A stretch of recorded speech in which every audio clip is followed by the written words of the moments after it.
सर्वांना सलाम. हरणी जशी पाण्याच्या प्रवाहासाठी लुलपते, तसा हे देवा माझा जीव तुझ्यासाठी लुलपत आहे. प्रार्थना करूया. आमच्या सेनाधीश प्रभू परमेश्वर पित्या, सामर्थ्याने नटलेले आमच्या दयाळू प्रभू, मान महिमा गौरव आदर प्रभू सदैव तुला मिळो. आजच्या उपासनेला तुझ्या पवित्र नावात आम्ही सुरुवात करतो. आजची होणारी उपासना प्रभू तो आशीर्वादित कर. व दे बापा, सप्ताहाच्या या प्रथम दिनी आम्ही तुझ्या चरणी येतो. ख्रिस्त पुनरुत्थित झाला त्या पुनरुत्थानाची दृढ आशा, दृढ विश्वास आमच्या मनात बाळगीत आजच्या उपासनेला तुझ्या पवित्र नावात आम्ही सेवाला सुरुवात करतो. गीत गायनाची सेवा करीत असताना क्वायरला दे बापा आपली कृपा, आपला अनुग्रह तू दे. गीत गाण्यास तू त्यांचा सहाय्यकर्ता होऊन पवित्र आत्म्याची मोकळीकता सर्वांना दे. जे प्रियजन येत आहेत सुखरूप मंदिरी आण व तुझ्या उपासनेने दे बापा एक नवा आशीर्वाद आम्हाला दे. ही प्रार्थना प्रभू येशूच्या नावाने मागतो म्हणून तो ऐक. आमेन. सर्वप्रथम आपण स्तुती आराधना करूया, गीत गायन करूया. यासाठी क्वायर पुढे येईल, गीत गायनाची सेवा करेन. सोबतच उपस्थित पाळक वर्गाला विनंती आहे, कृपया आपण पुढे येऊन बसावे.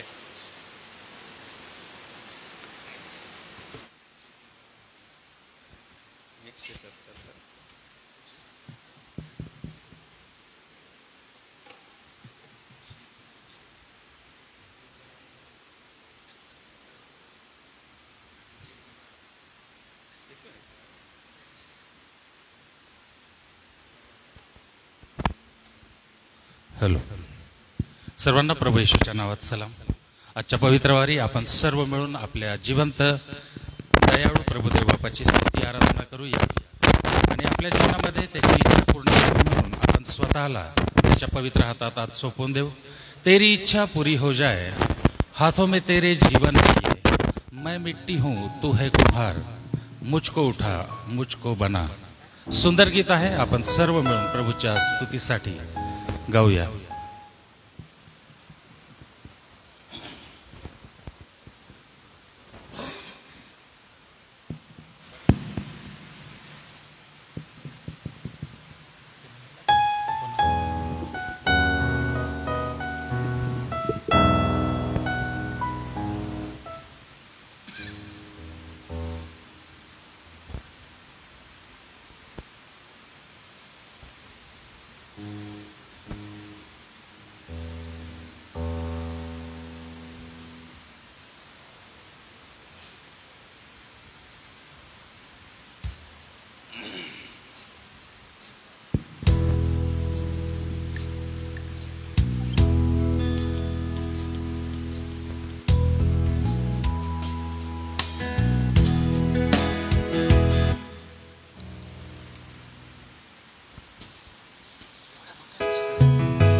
मैं मिट्टी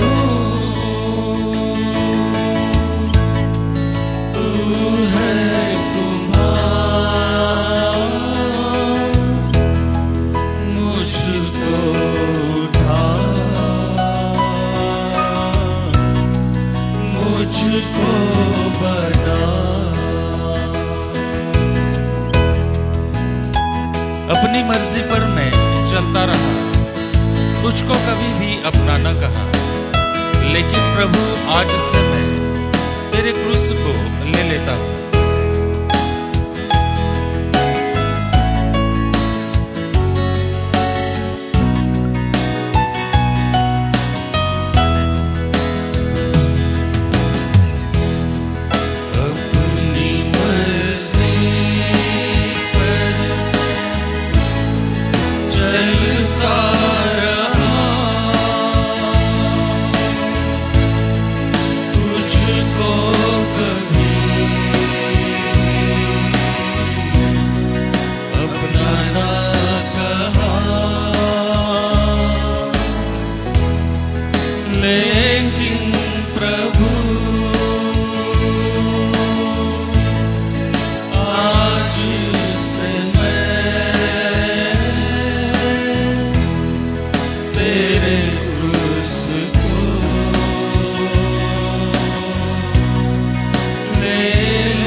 तेरी कल्पनाएं मेरे लिए लाभ ही की है, हानि की नहीं।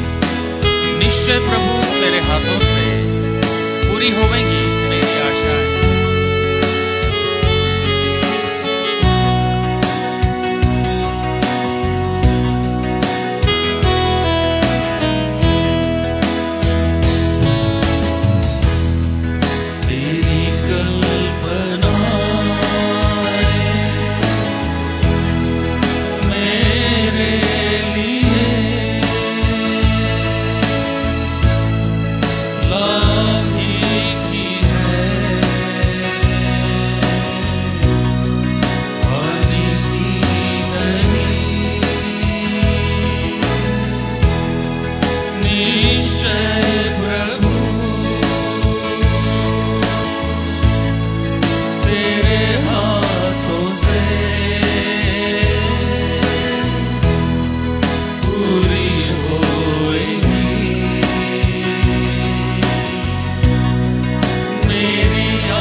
प्रभूची स्तुती हो. यावेळेस आपण विजय संगीत गीत नंबर 177 काढूया. विजय संगीत गीत नंबर 177. पाया हा मंडळीचा प्रभू येशू राणा, उद्भव हो तियेचा शब्दे जले जाणा.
यावेळेस मी विनंती करतो डॉक्टर रेव्हरेंड ग्लॅडविन जायकर सर आणि श्री विश्वास पाडवे अंकल सर आमच्यासोबत गीत नंबर 83 हे गाण्यासाठी पुढे येतील.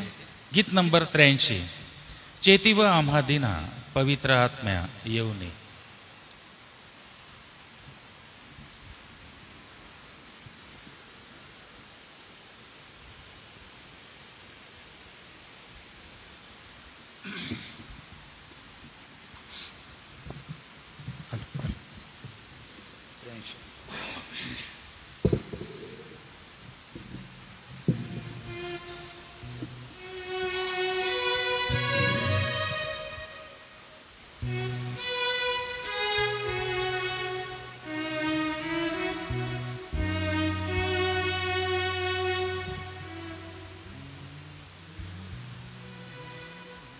चेतिव आमादीना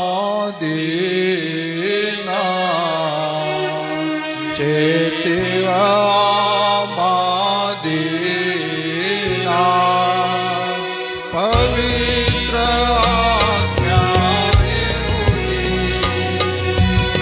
पवित्र आज्ञा येऊनी चेतिव आमादीना चेतिव आमादीना हिमवत मुझी अंतःकरणे हिमवत मुझी अंतःकरणे थंडची गेली होनी थंडची गेली होनी चेतिव आमादीना चेतिव आमादीना ऐकलो बे आत्मसुखाची ऐकलो बे आत्मसुखाची हुरळची गेली पडुनी हुरळची गेली पडुनी चेतिव आमादीना चेतिव आमादीना मोहक कितीतरी हृदया मोहक कितीतरी श्रमवी हृदया आपुल्या पाशे छळुनी आपुल्या पाशे छळुनी चेतिव आमादीना चेतिव आमादीना असा शिकपोता समस्ने हाळू असा शिकपोता समस्ने हाळू मनी वस आज्ञा म्हणुनी मनी वस आज्ञा म्हणुनी चेतिव आमादीना चेतिव आमादीना पवित्र आज्ञा येऊनी पवित्र आज्ञा येऊनी चेतिव आमादीना चेतिव आमादीना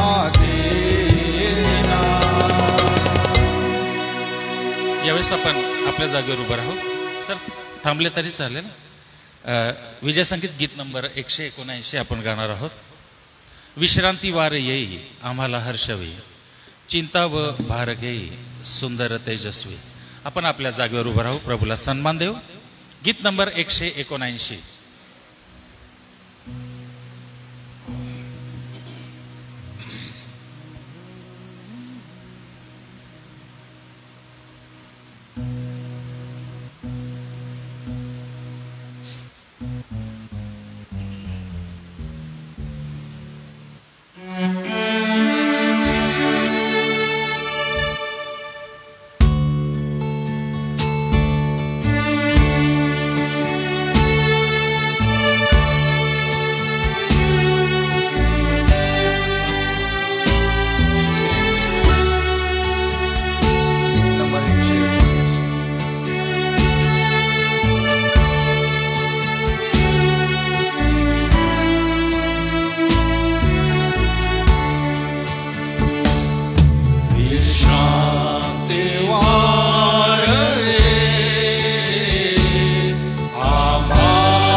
बसूया. प्रार्थना करूया. हे सेनाधीश प्रभू, आम्ही तुझी स्तुती करतो, तुझ्या नावाला धन्यवाद देतो, कारण की प्रभू या मधुराद्वारे आमचं मन प्रभू अतिशय उल्हासित आणि प्रफुल्लित झालंय.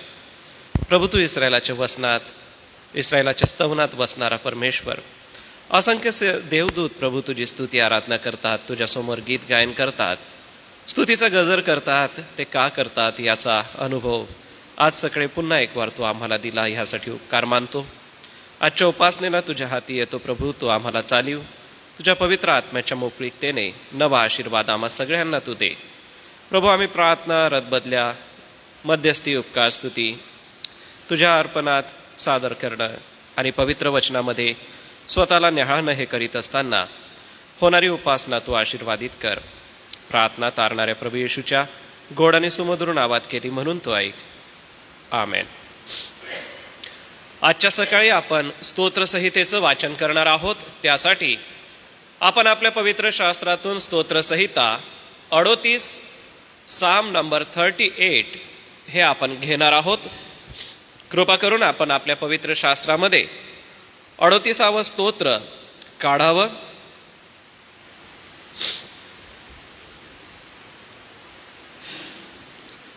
जर हे 38वां स्तोत्र आपल्याला मिळालं असेल तर आपल्या जागेवर आपण उभं राहू. परमेश्वराला सन्मान आपण देणार आहोत हे या वचनाचं वाचन करीत. पहिलं वचन मी वाचेल व मंडळी आपणाला विनंती असेल की दुसऱ्या वचनापासून आपण वाचावं. स्तोत्रसंहिता 38 यामध्ये स्मरण देण्याकरिता दाविदाचं रचलेलं हे स्तोत्र आहे. पश्चात्तप्त अंतकरणाची प्रार्थना ही आहे. ही प्रार्थना आपण आळीपाळीने वाचू. हे परमेश्वरा, क्रोधाने मला शासन करू नको, संतापून मला शिक्षा करू नको.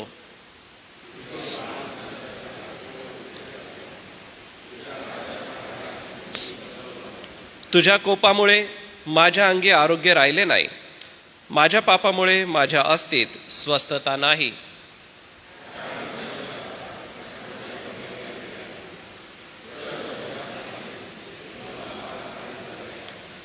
माझ्या मूर्खपणामुळे माझ्या जखमा सोडून त्यास दुर्गंधी सुटली आहे.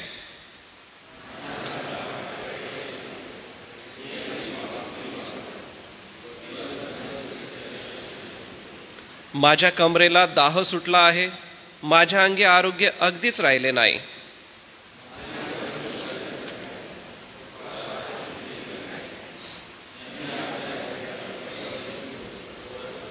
हे प्रभू, माझी प्रत्येक इच्छा तुला ठाऊक आहे, माझे कणणे तुझ्यापासून गुप्त नाही.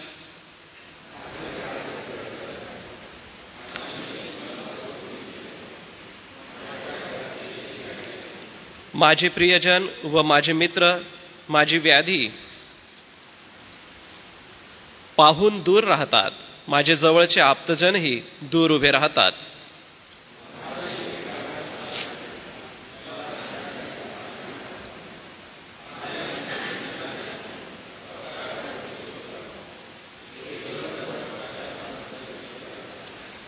मी तर बहिऱ्यासारखा होऊन ऐकत नाही, मुक्यासारखा मी आपले तोंड उघडत नाही.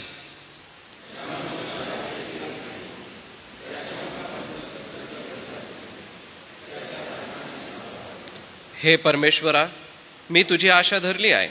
हे प्रभू माझ्या देवा, तू माझे ऐकशील.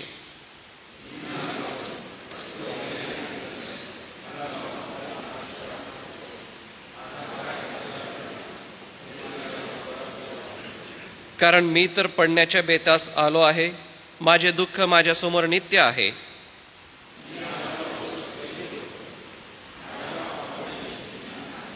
माझे वैरी जोमदार व बलवान आहेत, खोडसाळपणाने माझा द्वेष करणारे अनेक झाले आहेत.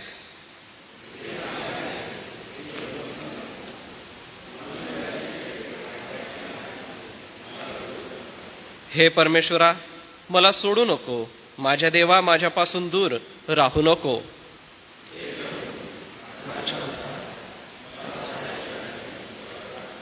उभे असतानाच आपण आपला विश्वास जाहीर करूया आणि प्रेषितांचा मतांगीकार एका सुरात आपण म्हणूया. सर्व समर्थ देव जो पिता, आकाश व पृथ्वी यांचा उत्पन्न करता, त्याचवर मी विश्वास ठेवितो आणि त्याचा एकुलता एक पुत्र येशू ख्रिस्त आमचा प्रभू, जो पवित्र आत्म्याच्या योगाने गर्भरूप झाला, कुमारी मरियेच्या उदरीस जन्मास आला, बुद्ध पिलाताच्या वेळेस ज्याने दुःख भोगिले, ज्याला वधस्तंभावर खिळले, जो मरण पावला व ज्याला पुरले, जो मृत लोकात उतरला व तिसऱ्या दिवशी मेलेल्यामधून पुन्हा उठला, स्वर्गात चढला आणि सर्व समर्थ देव जो पिता याच्या उजवीकडे बसला आहे, तेथून जिवंतांचा व मेलेल्यांचा न्याय करावयास जो येणार आहे, त्याचवर मी विश्वास ठेवितो. पवित्र आत्मा, पवित्र सार्वत्रिक मंडळी, पवित्र जनांचा सहभागीपणा, पापांची क्षमा, देहाचे पुनरुत्थान आणि सार्वकालिक जीवन याविषयी मी विश्वास धरितो. आमेन. धन्यवाद. बसूया आपण. प्रियजन हो, आपण पुन्हा एक वार मध्यस्थी प्रार्थना करणार आहोत. प्रभूची कृपा आपण मागणार आहोत. एसएमच्या या संपूर्ण सेवा कार्याला दयाळू देवबाप आशीर्वादित करीत आहे. मान्य अध्यक्षा, मान्य कार्यकारी संचालक आणि संस्थेचे सर्व प्रिय विश्वस्त यांना प्रभू आपली कृपा पुरवो व हे सेवा कार्य असंच प्रभूच्या गौरवासाठी पुढे आणि पुढे प्रभू देवबाप नेत राहो. सोबतच आपल्या मंडळ्या, आपल्या शाळा आणि आपण सर्व विश्वासणारे आणि मंडळीचे विविध घटक हे सगळे देवबाप आशीर्वादित करो. गेल्या सप्ताहात ज्या महत्त्वपूर्ण घटना घडल्या त्यासाठी देखील आपण प्रार्थनेमध्ये आठवण करणार आहोत.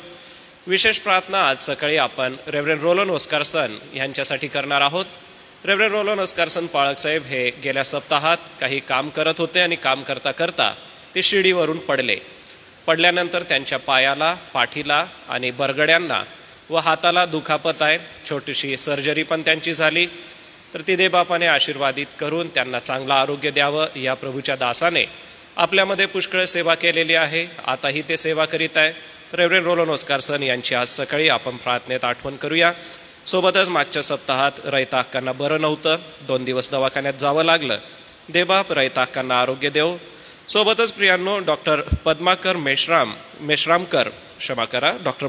मेश्रामकर हे नॅझरीन चर्चचे DS आज पहाटे त्यांना प्रभू आज्ञा झाली. 86 वर्ष मेश्रामकर पाळक साहेबांनी सेवा केली आणि SIBS जे बंगारापेठ या ठिकाणी बायबल कॉलेज आहे त्याचे ते सन्माननीय प्रिन्सिपल होते. आपल्या नंदुरबार मंडळीमध्ये अनेक वेळेला वचनाच्या सेवेसाठी डॉक्टर पद्माकर मेश्रामकर पाळक साहेब आपल्याकडे आले. तर नंदुरबार मंडळी त्यांच्या प्रिय कुटुंबासाठी या दुःखाच्या प्रसंगी आठवण करीत आहे. आज आपण मंडळी त्यांची आठवण करूया. सोबतच प्रियांनो, 5 तारखेला शिक्षक दिन आहे, त्याची देखील आपण आठवण करूया व मंडळीतल्या सर्व शिक्षकगणांना प्रभू त्याची कृपा देव. या सगळ्यांच्या वतीने मी प्रार्थना करतो. आपण आपलं लक्ष प्रभूकडे लावूया. आमच्या दयाळू प्रभू परमेश्वर पित्या, आजच्या या सुदिन सकाळी पुन्हा एक वार देवबापा आम्ही तुझी कृपा, तुझा अनुग्रह नव्याने आम्ही मागतो. कारण की देवबापा, या भूतलावरती तुझाच आम्हाला आधार आहे. या भूतलावरती प्रभू तू आमचा सहाय्यकर्ता, मार्गदर्शक असा आमचा प्रभू आहेस. देवबापा, ही सुमधुर गीता आम्ही गायली. देवबापा, हा विश्रांतीचा वार तुझ्या चरणापाशी बसण्याचा वार आहे आणि तुझ्या चरणापाशी बसण्याचा जो आनंद आहे तो आनंद देवबापा आम्ही जगामध्ये कुठेही विकत घेऊ शकत नाही. कारण की देवबापा, आम्हाला हे ठाऊक आहे की तुझी जी समक्षता आहे ती केवळ तुझ्या चरणापाशी बसूनच आम्हाला अनुभवता येते. या सुंदरशा भवनामध्ये, या सुंदरशा पवित्र मंदिरामध्ये तुझ्या प्रिय बंधू आणि भगिनींसोबत देवबापा आम्ही एकत्र जमलेलो आहोत.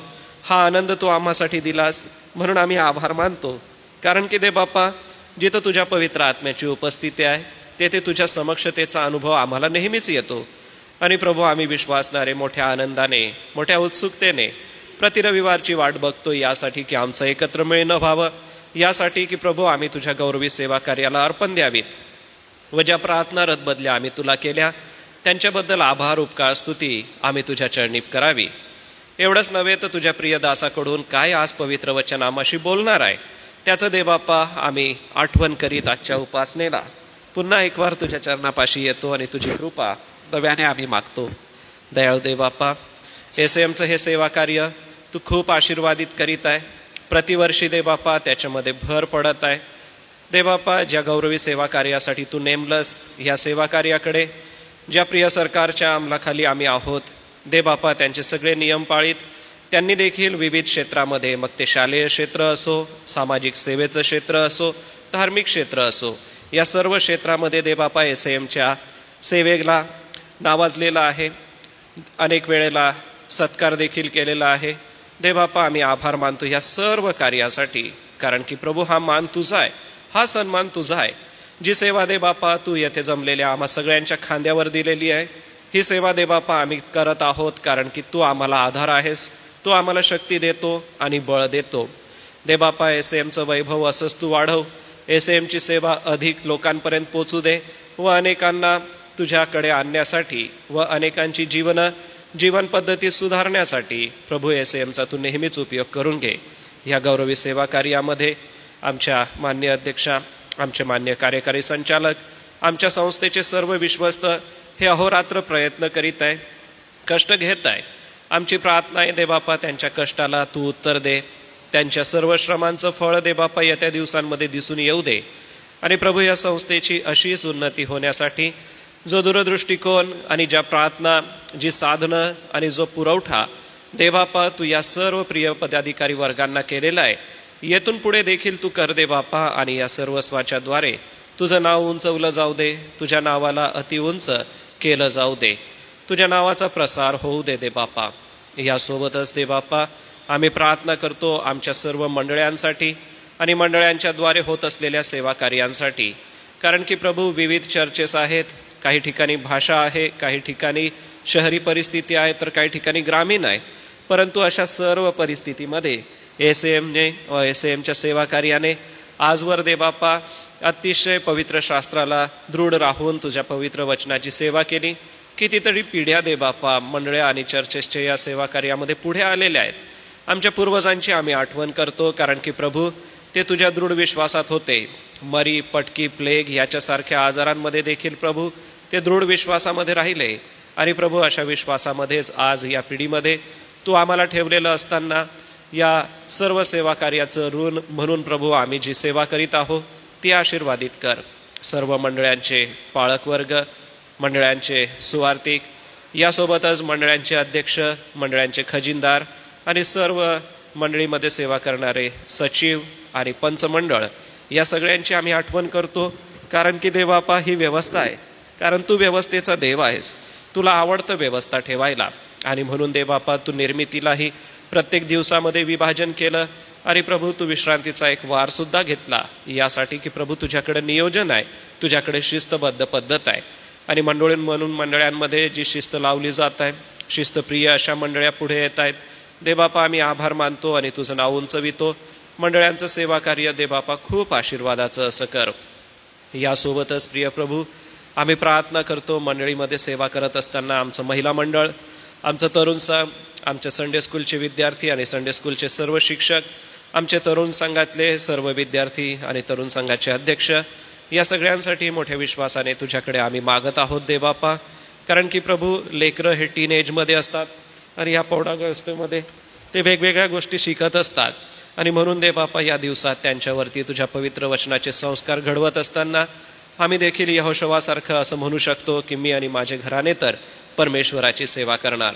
आणि म्हणून देवबापा, आमच्या मंडळांच्या द्वारे होणारं हे सेवा कार्य खूप आशीर्वादित कर आणि त्याद्वारे तुझा गौरव तू करून घे. प्रार्थना करतो महिला मंडळाला 2-7 मालिकेच्या अभ्यासाच्या द्वारे खूप मोठा आशीर्वाद दिला. आता देवबापा, पुढील पवित्र शास्त्राचं अध्ययन करण्यासाठी प्रत्येक महिलेला तू सबळ कर. त्यांचं सेवा कार्य आहे ते देखील तू आशीर्वादाचं कर व कौटुंबिक जबाबदाऱ्या त्या देखील आशीर्वादाच्या अशा होऊ दे. सोबत देवबापा, आम्ही प्रार्थना करतो आमच्या शाळांसाठी आणि शाळेच्या द्वारे होत असलेल्या सेवा कार्यासाठी. प्रिय देवबापा, शाळा ह्या ज्या सुंदरशा क्षेत्रामध्ये प्रभू सेवा कार्य करीत आहे, आमचे सर्व विद्यार्थी जे मोठं देवबापा सेवा कार्य करीत आहे, या सर्व सेवा कार्याला आम्ही तुझ्या हातामध्ये देतो आणि प्रार्थना करतो की आमच्या मंडळांचं हे सेवा कार्य, आमच्या शाळेचं हे सेवा कार्य खूप आशीर्वादाचं असं कर. सर्व प्राचार्य, सर्व पर्यवेक्षक, सर्व शिक्षक आणि शिक्षकेतर कर्मचारी, देवबापा, हा जो शैक्षणिक संपूर्ण परिवार आहे, हा शैक्षणिक परिवार प्रभू तो आशीर्वादित कर. हे सेवा कार्य प्रभू समाज घडवण्यासाठी, विद्यार्थ्यांची सर्वांगीण वाढ व्हावी, विकास घडवण्यासाठी आहे. देवबापा, ज्या सुंदर चांगल्या इमारती तू आम्हाला दिल्या यासाठी देवबापा आम्ही तुला धन्यवाद देतो व प्रार्थना करतो. हे सेवा कार्य चालू दे आणि त्याद्वारे अनेकांचं कल्याण घडू दे. जी साधनं तू आम्हाला दिली, मग ती इलेक्ट्रिक असोत किंवा वाहनांच्या बाबतीत असो, ज्या सुविधा तू आम्हाला दिल्या, शाळेला दिल्यास त्यासाठी आम्ही आभार मानतो. व या शाळेचं नेहमीच देवबापा उन्नतीसाठी कटिबद्ध असलेले आमचे सर्व प्राचार्य, आमचे सर्व पर्यवेक्षक आणि आमचे सर्व शिक्षक आणि शिक्षकेतर कर्मचारी सगळ्यांचा तू सहाय्य करतास आहो. सोबत देवबापा आम्ही प्रार्थना करतो आमच्या वसतिगृहाच्या सेवेसाठी. वसतिगृहाची सेवा आशीर्वादित कर. हॉस्टेल वॉर्डन, हॉस्टेल सुप्रिटेंड या सर्व सहकार्यांना तुझी कृपा लाभू दे. विद्यार्थ्यांची वाढ करत असताना, त्यांना देवबापा मायेने जवळ करीत असताना, त्यांच्या गरजा आणि सोबतच वसतिगृह म्हटलं की शिस्त आलीच आणि ती शिस्त लावत असताना आमच्या सर्व वसतिगृहाच्या परिवाराला तुझी कृपा दे. सेंट्रल ऑफिसची सेवा प्रभू तो आशीर्वादित कर. तेथे काम करणाऱ्या प्रत्येक बंधूला तुझी शक्ती दे, तुझं बळ दे व जे सेवा कार्य प्रभू ते ऑफिस प्रति करीत आहे ते अनेक पिढ्यांसाठी होऊ दे आणि त्याचा आशीर्वाद तू त्यांना, त्यांच्या कुटुंब प्रियजनांना दे. बाहेरगावी शिकणारी आमची लेकरं आहेत, त्यापैकी आम्ही जोशुआ वळवी आणि अभिषेक व्यास या प्रिय लेकरांची आठवण करतो. या प्रिय लेकरांच्या सोबत तू राहा दे बापा. त्यांचं शैक्षणिक जीवन आशीर्वादित कर व मंडळीतली ही प्रिय लेकरं परदेशामध्ये आपलं शैक्षणिक जीवन अभ्यास करीत आहेत, ते देखील तू आशीर्वादाचं कर. प्रिय प्रभू, सर्व डॉक्टर, सर्व नर्सेस यांची आम्ही आठवण करतो. जी सेवा दे बापा ते करीत आहे ती फार मोलाची आहे, मोठी आहे. अहोरात्र त्यामध्ये त्यांना झटावं लागतं. म्हणून दे बापा आज मंडळी म्हणून मोठ्या विश्वासाने सर्व डॉक्टरांसाठी, सर्व नर्सेससाठी आणि जी आमच्या मंडळीतली प्रिय लेकरं हे शिक्षण घेत आहे अशा वैद्यकीय शिकणाऱ्या सर्व लेकरांना तुझ्या हाती आम्ही देतो. सोबतच दे बापा पोलीस दलाची सेवा आशीर्वादाची कर. कोणी खाजगी आपला व्यवसाय करत आहे, कोणी सरकार दरबारी आपली सेवा देत आहे, वेगवेगळ्या ऑफिसेसला प्रियजन सेवा करतायत.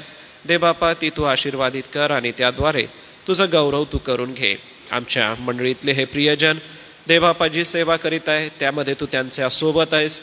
जिल्हा परिषद आहे, रेल्वे डिपार्टमेंट आहे, MSCB आहे आणि वेगवेगळे क्षेत्र आहे. या ठिकाणी सेवा करणाऱ्या आमच्या मंडळीतले या बंधू भगिनींना तुझी कृपा लाभू दे व त्यांच्या कामावरही तुझा आशीर्वाद दे. सोबत दे बापा आम्ही मंडळीतले जे आजारी प्रिय आहेत त्यांची आठवण करीत असताना मालतीबाई वळवी आहेत, ज्योतिताई नाईक, जुलियाना अक्का गायकवाड, रयता अक्का जांबिलसा यांची आम्ही आठवण करतो. रयता अक्कांना तुझी कृपा दे, तुझा अनुग्रह आणि तुझं आरोग्य आपल्या स्वर्गीय भांडारातून पुरव.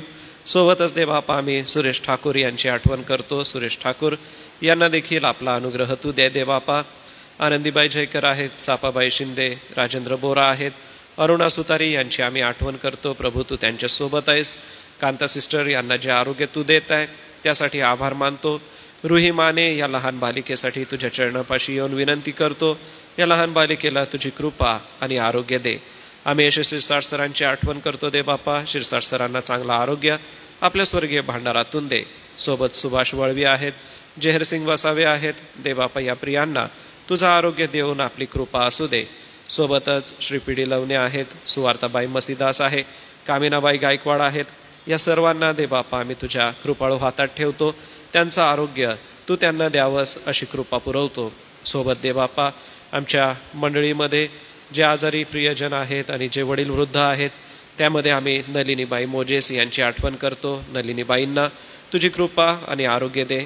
आनंदीबाई पवार, सुप्रभाबाई नाथानी, रेव्हरंड DM पाटील पाळकसाहेब आहेत, सुशी अक्का आहेत, पद्माबाई साळवे आहेत, ममताबाई डलगे यांना तुझी कृपा दे, तुझं आरोग्य दे. दुर्गाबाई वळवींना आणि सोबतच कौशलाबाई सोनेरी आहेत, लवणे आंटी आहेत, चांदेकर सिस्टर आहेत, दिलीप नाईक साहेब आहेत, श्री PD लवणे आहेत. या सगळ्यांना प्रभू तुझी कृपा आणि अनुग्रह दे. सोबत दे बापा आज आम्ही सन्मान्य रेव्हरंड रोलन ओस्कारसन यांची आठवण करतो. या तुझ्या प्रिय दासाने दे बापा आपलं संपूर्ण आयुष्य आम्हासाठी वेचून दिलं. आम्हा प्रिय भारतवासियांसाठी जे गौरवी सेवा कार्य प्रभू ते करीत आहे त्यांच्या प्रार्थना नेहमीच आमच्यासाठी आहे. आमच्या प्रार्थना देखील त्यांच्यासाठी आहे. आम्ही हेलेना यांची आठवण करतो. या उभयतांना तुझी कृपा दे. मागील सप्ताहामध्ये जो छोटासा अपघात त्यांचा झाला प्रभू त्यामधून रिकवर होण्यासाठी जी सर्जरी त्यांच्यावर करण्यात आली प्रभू दे बापा त्यामध्ये त्यांना आता लवकर आरोग्य दे. नंदुरबार मंडळी त्यांच्या आरोग्यासाठी मोठ्या विश्वासाने प्रार्थना करते. तुझं वचन म्हणतं की तू अंथरूण बदलणारा परमेश्वर आहे आणि म्हणून दे बापा अनेकांपर्यंत सुवार्ता नेण्यासाठी तू या पद्धतीच्या द्वारे त्यांचा उपयोग करून घेऊन चांगला आरोग्य तू त्यांना बहाल करावंस अशी विनंती तुझ्या चरणी करतो. सोबतच दे बापा आम्ही रैताकांच्या आरोग्यासाठी पुन्हा एक वार तुझ्याकडे मागतो. तू त्यांना आपली कृपा दे, आपला अनुग्रह दे आणि त्यांना चांगला आरोग्य दे. सोबतच दे बापा आम्ही डॉक्टर पद्माकर मेश्रामकर यांची आठवण करतो. नॅझरीन चर्चमध्ये त्यांचं मोठं सेवा कार्य झालं. एवढंच नव्हे तर दे बापा SIBS बंगारापेठ येथील त्यांचं प्रिन्सिपल म्हणून अनेक पाळक सुवार्तिकांना घडवण्याचं मोठं सेवा कार्य झालं. आम्हा नंदुरबार मंडळीसाठी अनेक वेळेला वक्ते म्हणून त्यांचं सेवा कार्य प्रभू तू आशीर्वादित केलंस आणि आता तू त्यांना प्रभू आज्ञा दिलेली असताना त्यांच्या कुटुंब प्रियजनांसाठी आमची मोठी विश्वासाची प्रार्थना आहे. त्या प्रिय कुटुंबियांचं तू सांत्वन कर, समाधान कर आणि ख्रिस्तामध्ये आम्हाला धन्य आशा आहे कारण की प्रभू हा तुझा प्रियदास तुझ्याकडे आलेला आहे. आमची प्रार्थना आहे त्यांच्या पश्चात त्यांच्या सेवा कार्याची आम्ही आठवण करावी व जे सेवा कार्य त्यांनी वेचून दिलं आपलं संपूर्ण त्यांनी तुझ्या सेवेसाठी देऊन टाकलं आणि म्हणून दे बापा आम्ही प्रार्थना करतो जे संस्कार जे शिक्षण त्यांनी दिलं त्याचे कित्येक गिरवावे यासाठी त्यांचं सेवा कार्य स्मरण केलं जाईल. आम्ही प्रार्थना करतो दे बापा आमच्या मंडळीतल्या सर्व शिक्षक प्रियजनांसाठी कारण की 5 सप्टेंबर रोजी संपूर्ण जगभरामध्ये शिक्षकांना सन्मानित केलं असताना आमच्या सर्व शिक्षक वर्गांना आम्ही सन्मानित करतो व त्यांच्यासाठी मोठ्या विश्वासाने नेहमीच प्रार्थना करीत आहोत. आज देखील करतो.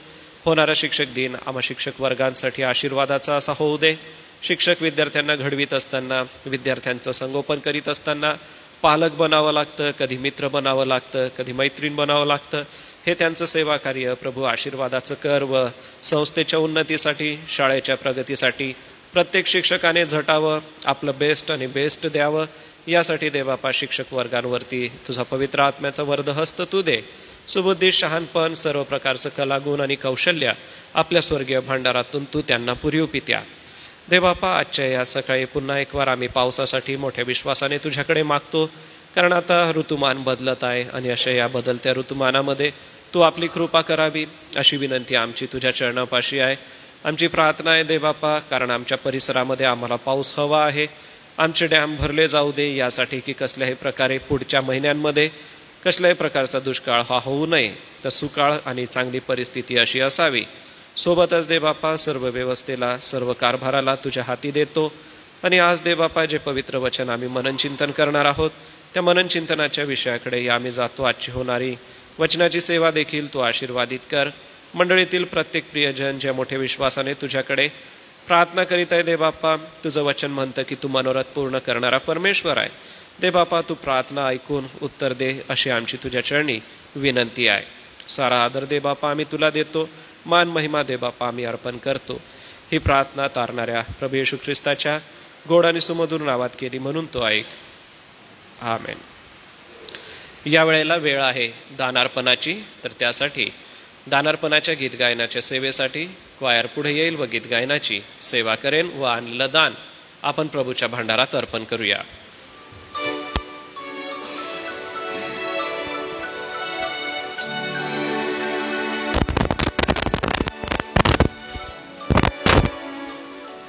विजयसंगीत गीत नंबर 141 यावेळेस आपण काढूया. विजयसंगीत गीत नंबर 141 भक्तांसी जे लागे प्रभू पुरवी.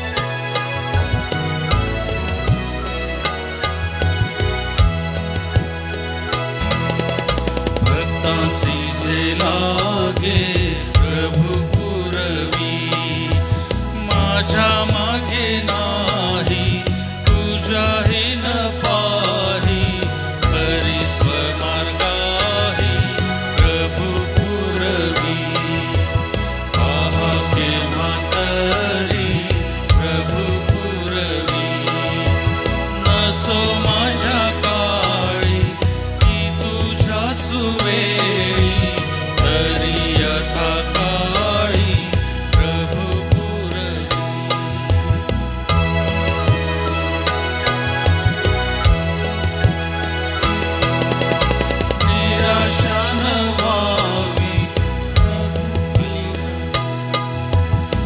निराशा न व्हावी प्रभू पुरवी, निराशा न व्हावी प्रभू पुरवी.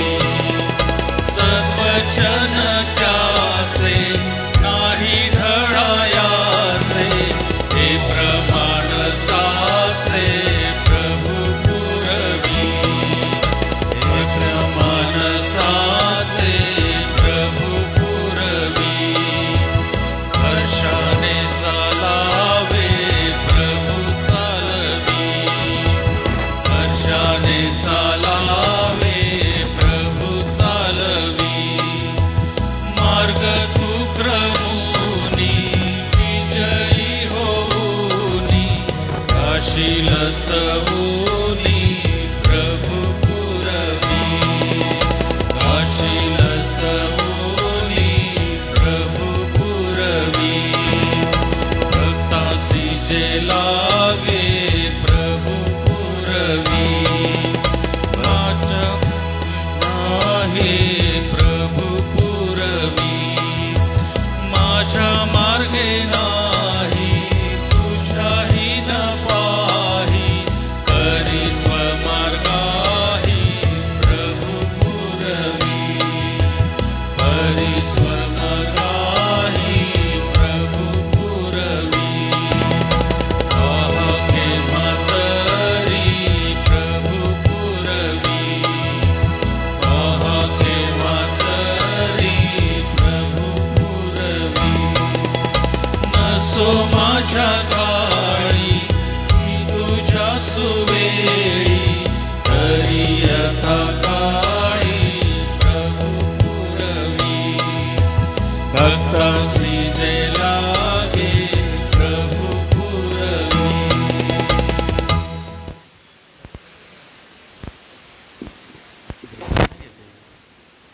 प्रियजन हो, आज किंवा या सप्ताहात कोणाचे वाढदिवस असतील तर आपण सुचवा किंवा आपण पुढे या, आपल्यासाठी प्रार्थना करण्यात येईल. माझ्याकडे असलेल्या यादीप्रमाणे आज शायनी सचिन वसावे आणि मीना बेंजामिन पंजाबी यांचा जन्मदिवस आहे. मंडळीच्या वतीने आपणाला शुभेच्छा देतो. सोबतच सोमवारी सचिन बागवान, आशिष सुधाकर चव्हाण, मंगळवार आणि बुधवार प्रियांक सुरेंद्र वळवी, गुरुवारी डॉक्टर अनमोल अतुल नाठार, तेजस इजाक वळवी, सुषमा सोमवेल वळवी, रेव्हरंड स्टीफन सपकाळे, किरण नाईक धुळे. शुक्रवारी विनोद लालसिंग वळवी, पास्टर पनवेल नाईक सेलिमपूर आणि शनिवारी डॉक्टर शर्ली राजेश वळवी, माया विक्रम वळवी आणि राहुल साखरे या प्रियांचे जन्मदिवस आहे. मंडळीच्या वतीने आपणाला शुभेच्छा देतो. जोनाथन लोखंडे यांच्याकडून उपकार स्तुतीचं दान आहे. सोबतच विशाल विजय वळवी यांच्याकडून दशमांश आहे. दीक्षा नितीन वळवी यांच्याकडून दुसरे वर्ष फिजिओथेरपीचं उत्तीर्ण झाल्याबद्दलची उपकार स्तुती आहे आणि माया विक्रमसिंग वळवी यांचं जन्मदिनाबद्दल उपकार स्तुतीचं दान आहे. आणि सोबतच डॉक्टर राजेश जी वसावे यांचा दशमांश आहे, तो मी प्रभूच्या भांडारात अर्पण करतो. मी डॉक्टर रेव्हरंड जी जयकृपाळ साहेब आपणाला विनंती करणार आहे, दानार्पणासाठी कृपा करून आपण पुढे येऊन वाढदिवसासाठी देखील प्रार्थना करावी.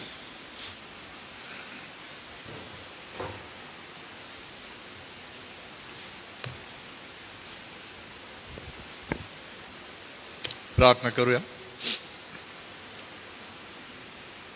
जो तू अनादि अनंत सदैव सिंहासनारूढ असणारा आमचा परमेश्वर देव,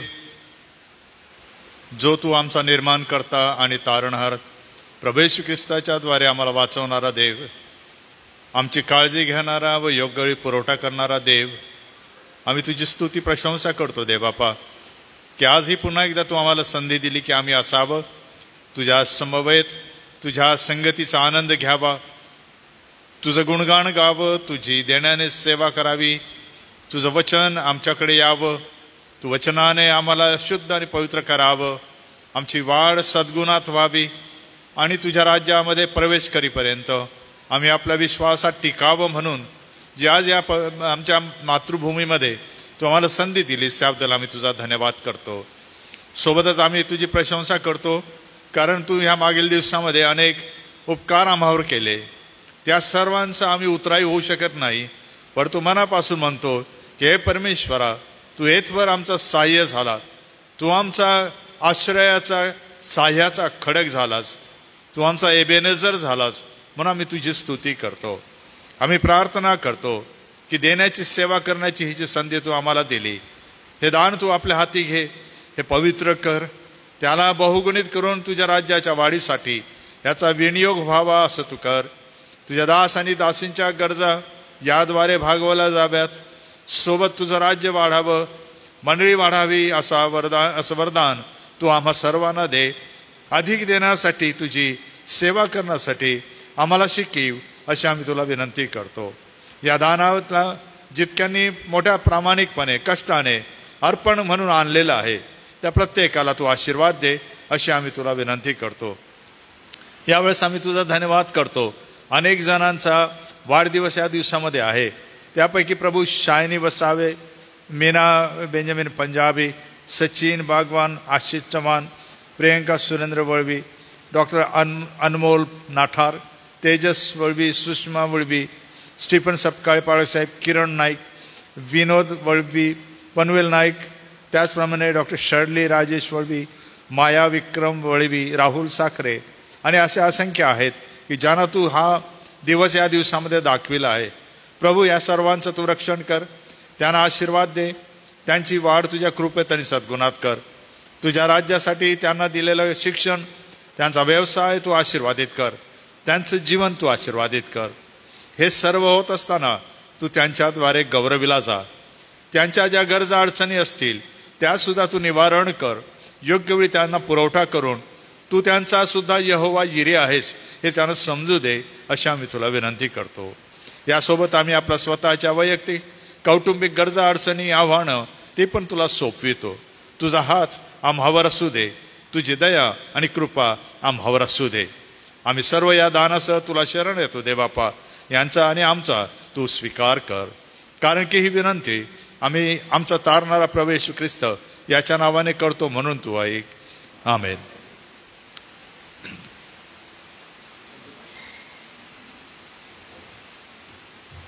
या सप्ताहासाठी सूचना आहे त्या येण्याप्रमाणे: सोमवार ते शुक्रवार सकाळी 10 ते 10:30 या वेळामध्ये चर्चमध्ये सकाळचं मननचिंतन होईल. आपण ऑनलाईन या सभेचा लाभ घेऊ शकता किंवा चर्चमध्ये येऊन आपण बसू शकता. बुधवारी सायंकाळी 4 वाजता महिला मंडळाची सभा चर्चमध्ये घेण्यात येईल. शुक्रवारी दिनांक 5 सप्टेंबर 2025 रोजी मंडळीची साखळी प्रार्थना ही चर्चमध्ये घेण्यात येईल. महिन्याचा पहिला शुक्रवार या निमित्ताने आपण या शुक्रवारी साखळी प्रार्थना घेणार आहोत. कोणाच्या काही प्रार्थना विनंत्या असतील तर कृपा करून आपण सांगा. सोबतच शनिवारी सायंकाळी 6 वाजता तरुण संघ चर्चमध्ये घेण्यात येईल. महिला मंडळ आणि मंडळीतले सर्व प्रियजन, आपणा सगळ्यांना एक विशेष सूचना मी देऊ इच्छितो. ती म्हणजे TWR म्हणजेच ट्रान्सवर्ल्ड रेडिओ यांनी नीतिसूत्रेच्या पुस्तकावरती 21 सप्टेंबर रोजी एक परीक्षा घेण्याचं ठरवलेलं आहे आणि ह्यासाठी 300 रुपये ही फी असेल. परीक्षा केंद्र हे आपलं स्थानिक चर्च असेल. तर ज्यांना कोणाला यामध्ये सहभाग घ्यायचा आहे आपण तो घेऊ शकता. 250 रुपये पुस्तकाची किंमत असेल आणि 50 रुपये परीक्षा फी असेल. ट्रान्सवर्ल्ड रेडिओ हे संपूर्ण भारतभर सेवा करतं आणि यावेळेस त्यांनी नीतिसूत्रे या पुस्तकाचं अध्ययन दिलेलं आहे. तर मंडळीतल्या ज्या प्रियजनांना नीतिसूत्रेच्या पुस्तकावर परीक्षा द्यायची आहे त्यांची काही पारितोषिकं सुद्धा आहेत. तर आपण 21 सप्टेंबरला दुपारून 2 ते 5 या वेळात ही परीक्षा होईल. तर चर्च सुटल्यानंतर ज्यांना कोणाला नावं द्यायची आहे त्यांनी आपली नावं द्या. या कार्याचं संचालन सन्मान्य पास्टर सागर कालू हे करत आहेत. तर कृपा करून आपण या सूचनेकडे लक्ष द्या आणि TWRच्या द्वारे होणारं हे जे अध्ययन कार्य आहे संपूर्ण भारतभर होतं ते. तर यासाठी आपण प्रार्थना सुद्धा करा आणि यामध्ये आपण सहभाग घ्यावा अशी माझी आपणा सगळ्यांना विनंती आहे. सोबतच मी पालक आणि सर्व तरुणांना विनंती करू इच्छितो, वयवर्ष 16 ते वयवर्ष 22 म्हणजे 16 ते 22 या वयोगटातले जे विद्यार्थी आहेत, तरुण तरुणी आहेत, आपण सगळ्यांनी तरुण संघाला यावं अशी माझी आपणाला विनंती असेल. सर्व पालक आणि विद्यार्थी पालकांनी देखील वयवर्ष 16 ते 22 या वयोगटातली आपली प्रिय लेकरं तरुण संघामध्ये शनिवारी सायंकाळी पाठवावीत. शनिवारी सायंकाळी 6 वाजता तरुण संघ चर्चमध्ये घेण्यात येतो आणि हा शनिवारी देखील झाला. 13 लेकरं होते. अतिशय आनंद वाटला. तरी पालकांना माझी विनंती आहे आणि तरुणांना देखील की 16 ते 22 वयोगटातली लेकरं आपण तरुण संघात यावं.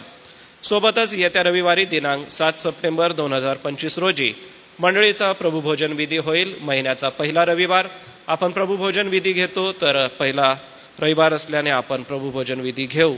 या महत्त्वपूर्ण सूचना मंडळीसाठी आहे. यावेळेला संडे स्कूलची जी लेकरं आहेत ती संडे स्कूलसाठी जाऊ शकतात. संडे स्कूलची लेकरं संडे स्कूलसाठी जाऊ शकतात.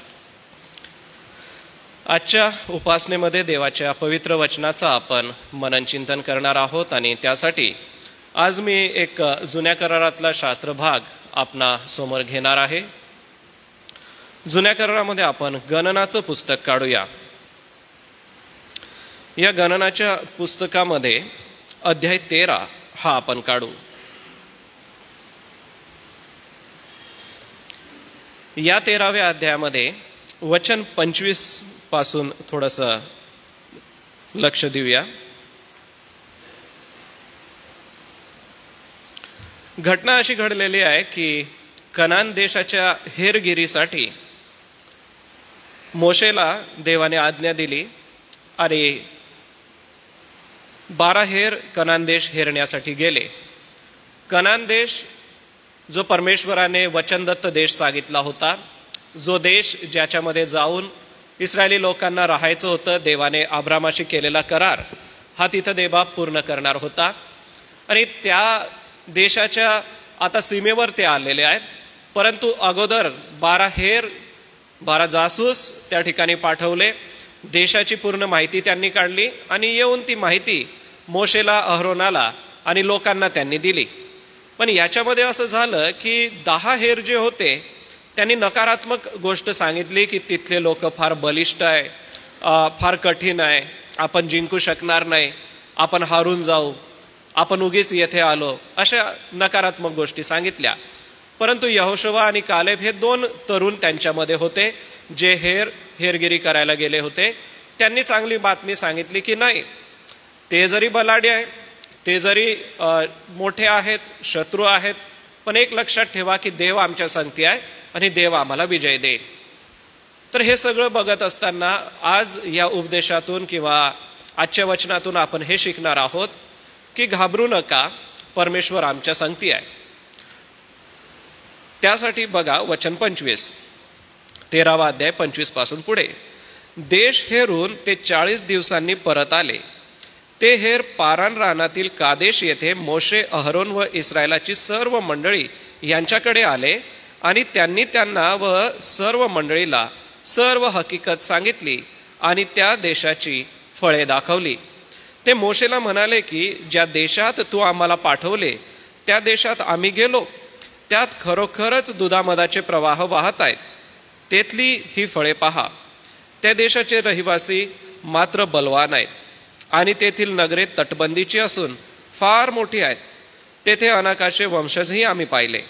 नेगेब प्रांतात अमालेकी राहतात. डोंगराळ प्रदेशात हित्ती, यबुसी आणि अमोरी हे राहतात आणि समुद्र किनाऱ्यावर व यार्देन तिनी कनानी लोकांची वस्ती आहे. तेव्हा मोशेच्या समोर लोकांना शांत करून कालेब म्हणाला, आपण त्या देशावर आत्ताच्या आता हिंमत धरून चढाई करून जाऊ आणि तो घेऊ, कारण तो जिंकण्यास आपण पूर्णपणे समर्थ आहोत. पण ते पुरुष त्याच्याबरोबर गेले होते. ते म्हणाले, त्या लोकांवर स्वारी करण्यास आपण मुळीच समर्थ नाही, कारण ते आपणाहून बलाढ्य आहेत. त्याचप्रमाणे जो देश हेरून ते आले होते त्याविषयी इस्रायल लोकांना त्यांनी अनिष्ट बातमी दिली. ते म्हणाले, जो देश हेरण्यासाठी आम्ही गेलो होतो तो तेथील रहिवाशांना ग्रासून टाकणारा आहे. तेथे आम्ही पाहिले सर्व लोक मोठे धिप्पाड आहेत. तेथे नेफिलीम म्हणजे नेफिली घराण्यातील अनाकाचे वंशज आम्ही पाहिले. त्यांच्या पुढे आम्ही स्वतःच्या दृष्टीने टोळासारखे दिसलो आणि त्यांनाही तसेच भासलो. आता ही घटना थोडीशी अजून पुढे जाते. तेव्हा सर्व लोकांनी गळा काढून विलाप केला आणि लोक रात्रभर रडले. सर्व इस्रायल लोक मोशे आणि अहरोन यांच्या विरुद्ध कुरकुर करू लागले. सर्व मंडळी त्यांना म्हणाली, आम्ही मिसर देशात मेलो असतो तर बरे झाले असते, किंवा याच रानात मेलो असतो तरी बरे झाले असते. तलवारीने आमचा निपात व्हावा म्हणून परमेश्वर आम्हाला या देशास का नेत आहे? आमच्या बायका मुलांची लूट होईल, आम्ही मिसर देशात परत जावे, हेच बरे नव्हे काय? ते आपसात म्हणाले, आपण कोणाला तरी पुढारी करून मिसर देशाला परत जाऊया.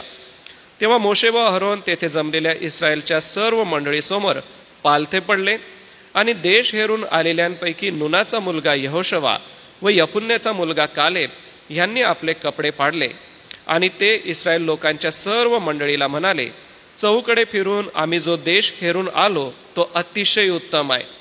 परमेश्वर आमच्यावर प्रसन्न असला तर तो त्या दुधामधाचे प्रवाह वाहणाऱ्या देशात आम्हाला नेईल आणि तो देश आम्हाला देईल. तुम्ही परमेश्वराविरुद्ध बंड मात्र करू नका आणि त्या देशाच्या लोकांची भीती बाळगू नका, कारण ते आमचे भक्ष होतील. त्यांचा आधार तुटला आहे, पण आमच्याबरोबर परमेश्वर आहे, त्यांची भीती बाळगू नका. पण सर्व मंडळी म्हणू लागली की यांना दगडमार करा. तेव्हा दर्शन मंडपात परमेश्वराचे तेज सर्व इस्रायल लोकांच्या दृष्टीस पडले. आता घटनाक्रमाप्रमाणे मी आपणाला याचं सविस्तर सांगेनच. सांगायचं तात्पर्य हे आहे की 40 दिवस त्यांना पाठवलेलं होतं आणि हेरगिरी करायची होती आणि येऊन आपलं सगळं काही निरोप त्यांना द्यायचा होता. बरं, त्यांनी सांगितलेलं काही चुकीचं नव्हतं, सांगितलेलं बरोबर होतं, परंतु त्याकडे बघण्यासाठी यहोशवा आणि कालेब हे जे 2 हेर होते ते देवाच्या दृष्टिकोनाने किंवा देवावर विश्वास ठेवून बघत होते त्या घटनेकडे. परंतु बाकीचे जे 10 हेर होते आणि इस्रायलाचे लोक होते ते त्या घटनेकडे मृत्यू म्हणून बघत होते किंवा त्या घटनेकडे देवाचा सामर्थ्य नाही या दृष्टिकोनाने बघत होते. आता बघा, या वचनांकडे बघत असता आम्हाला 9वे वचन बघा, 14व्या अध्यायाचं 9वं वचन. यामध्ये एक शब्द फार सुंदर आहे. शेवटलं वाक्याच्या अगोदर त्यांचा आधार तुटला आहे, पण आमच्या बरोबर परमेश्वर आहे. जमलं तर आपण इथं अंडरलाईन करा किंवा रिबिन ठेवा, पण आमच्या बरोबर परमेश्वर आहे. बघा परिस्थिती आता कशी निर्माण झालेली आहे. जर 13व्या अध्यायाचं 31वं वचन आपण बघितलं तर ते काय म्हणत आहे? आम्ही समर्थ नाही. बघा वचन 31 आपल्या पवित्र शास्त्रात 13व्या अध्यायाचं वचन 31, ते पुरुष गेले होते ते काय म्हणतात? आपण मुळीच समर्थ नाही.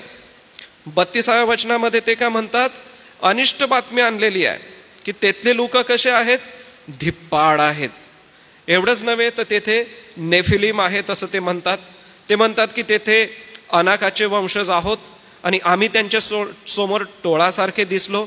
बघा किती विरोधाभासातल्या गोष्टी हे लोक सांगत आहे. एवढंच ते थांबले नाही तर 14व्या वचनाच्या 1ल्या वचनात फार विचित्र कृती त्यांनी केलेली आहे. विचित्र मी याच्यासाठी सांगतो कारण नीट वाचा. ते सर्व मंडळीने गळा काढून विलाप केला आणि लोक रात्रभर रडले. कधी जगाच्या इतिहासात आपण असं वाचलं का की एखादा समुदाय जो इतका मोठा वंशाचा समुदाय आहे आणि जो रात्रभर रडला असेल असं? म्हणजे बघा, त्यांना ती बातमी ऐकून इतकं वाईट वाटलेलं आहे की ते रात्रभर रडले. बरं, ते तिथंच थांबले नाही. 2ऱ्या वचनात बघा, त्यांनी कुरकुर सुरू केली. कुरकुर कशी केली? ते म्हणाले की आपण आता परत मिसर देशाला जाऊ, तिथं जाऊन मरू, आमची मुले बाळे इथं का मरावीत. वचन 3 मध्ये बघा, मिसर देशाला परत जाऊ, आपल्या मुलाबाळांची त्यांना चिंता आहे. थोडंसं पुढे जा, वचन 4 मध्येच बघा की एक गोष्ट अजून त्यांनी केली. आपण आपला एखादा पुढारी नेमू आणि परत जाऊ. मोशे आणि अहरोन समोर ह्या गोष्टी होत आहेत. ज्या मोशेने त्यांना गुलामगिरीतून बाहेर काढलं तीच ही पिढी आहे आणि हेच लोक मोशेला आणि अहरोनाला म्हणतायत की आपण आता परत जाऊ, आपण कोणीतरी नवा पुढारी नेमू. काय मनस्थिती आणि काय परिस्थिती असेल. आता 10वं वचन बघा. 10व्या वचनामध्ये काय दिसतं? सर्व मंडळी दगडमार करायला आलेली आहे आणि आता ते दगड मारण्याच्या पंथाला आहेत. परंतु या 14व्या अध्यायाच्या 5 ते 9 वचनामध्ये बघा, मोशे, अहरोन, कालेब, यहोशवा पालथे पडले. त्यांनी आपले कपडे फाडले आणि ते काय म्हणाले? बंड करू नका.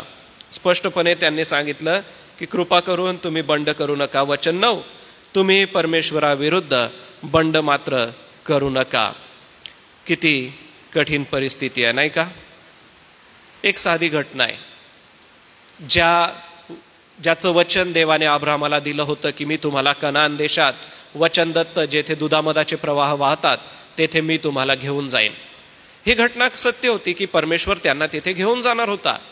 परंतु ज्या वेळेला हेर पाठवले, ते आल्यानंतर म्हणाले आपण समर्थ नाही, आपण जिंकू शकत नाही. आणि मग दगडमार करण्याचा किंवा परत मागे जाण्याचा त्यांनी विचार मनामध्ये ठेवला. देव आमच्या बरोबर आहे हे ते विसरून गेले. देवाने त्यांच्यासाठी केलेले अद्भुत चमत्कार हे ते विसरून गेले. आयुष्यामध्ये आपण एक गोष्ट नेहमी लक्षात ठेवा की कधीच देव आमच्या सोबत आहे हे विसरू नका. देव आमच्या सोबतच आहे. मोशे, यहोशुवा, अहरोन, कालेब हे चौघं फार वेगळे आहेत आणि बाकीचा समुदाय हा फार वेगळा झालेला आहे. कधीच विसरू नका की परमेश्वर आम्हाला सोडत नाही. जर मत्तयाचं शुभवर्तमान 28 अध्याय आणि 20 वचन वाचलं तर त्यात म्हटलेलं आहे की युगाच्या समाप्तीपर्यंत मी सदोदित तुम्हा बरोबर आहे. मग या युगाच्या संपण्यापर्यंत देव आमच्या बरोबर आहे. मग साध्या साध्या संकटांना आम्ही घाबरतो का? आमच्या मनामध्ये भीतीची भावना का येते? आम्ही का घाबरतो? एवढंच नव्हे तर आयुष्यामध्ये एक गोष्ट आम्हाला एक लक्षात ठेवली पाहिजे. प्रभू येशू ख्रिस्ताला इमानुएल म्हटलेलं आहे. जर आपण लुकाचं शुभवर्तमान 1 अध्याय आणि 38 वचन वाचाल तर मरियेसोबत जो वार्तालाप आहे, देवदूत तिला म्हणतो तुझ्या पोटी पुत्र होईल आणि त्याचं नाव तू इमानुएल ठेव.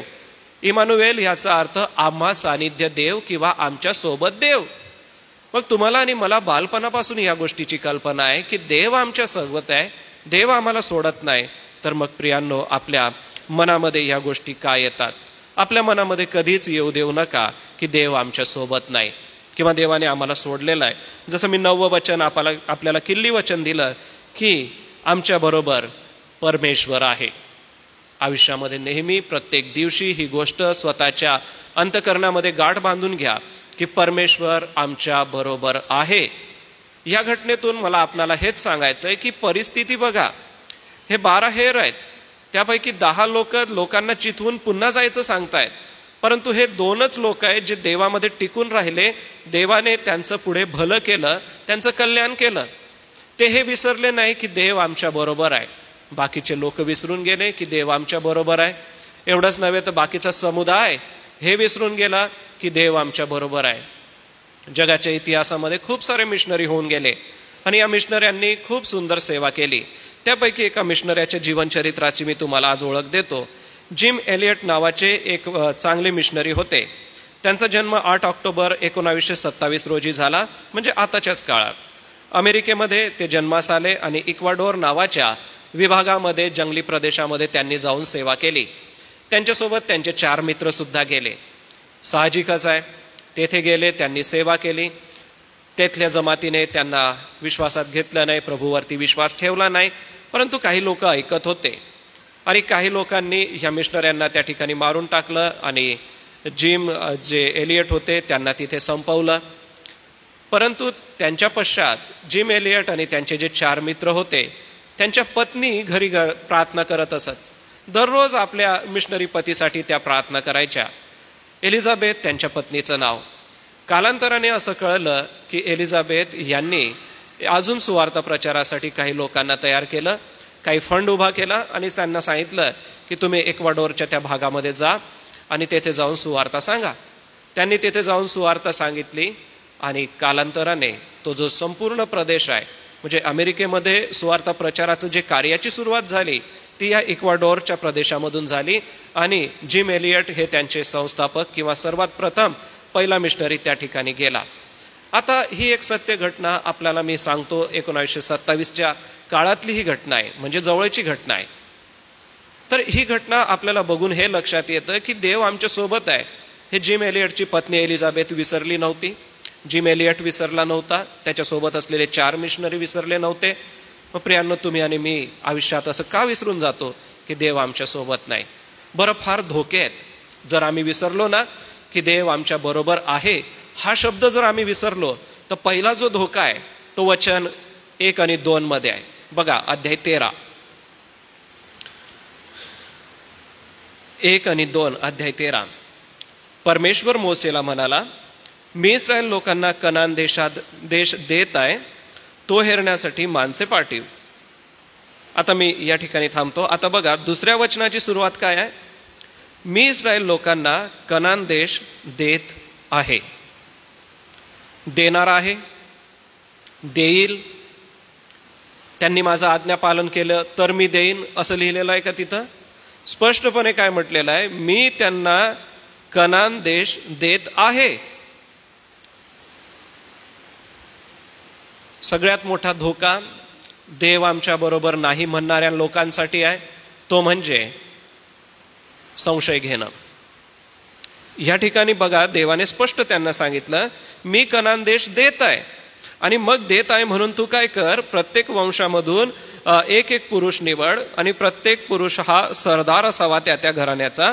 आणि परमेश्वराच्या आज्ञेप्रमाणे 12 सरदार निवडले गेले. आणि मग हे 12 सरदार पुढे कनान देश बघण्यासाठी 40 दिवस गेले. आणि 40 दिवसानंतर येऊन त्यांनी तिथली फळं आणि तिथला रिपोर्ट पूर्ण सादर केला. मग आता बघा पहिल्या आणि दुसऱ्या वचनात देवाने स्पष्टपणे सांगितलं की मी कनान देश देत आहे. यांचं काम एकच होतं की जाऊन हेरगिरी करायची आणि कोणत्या वाटेने आपल्याला युद्धाला जाता येईल किंवा कोणत्या वाटेने आम्हाला कनान देशात घुसता येईल हे येऊन सांगणं यांचं काम होतं. पण ह्यांनी ते नाही केलं. वचन स्पष्टपणे काय म्हणतं की मी त्यांना कनान देश देईल. देत आहे. देत आहे हे साध्या वर्तमान काळातलं वाक्य आहे. देईल हे भविष्य काळातलं वाक्य परमेश्वराने वापरलेलं नाही आहे.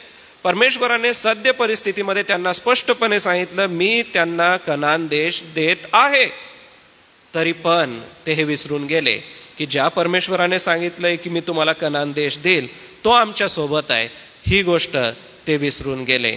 म्हणून प्रियांनो, आयुष्यामध्ये ज्या वेळेला आम्ही विसरतो की देव माझ्या बरोबर आहे तर संशय मनामध्ये निर्माण व्हायला लागतात.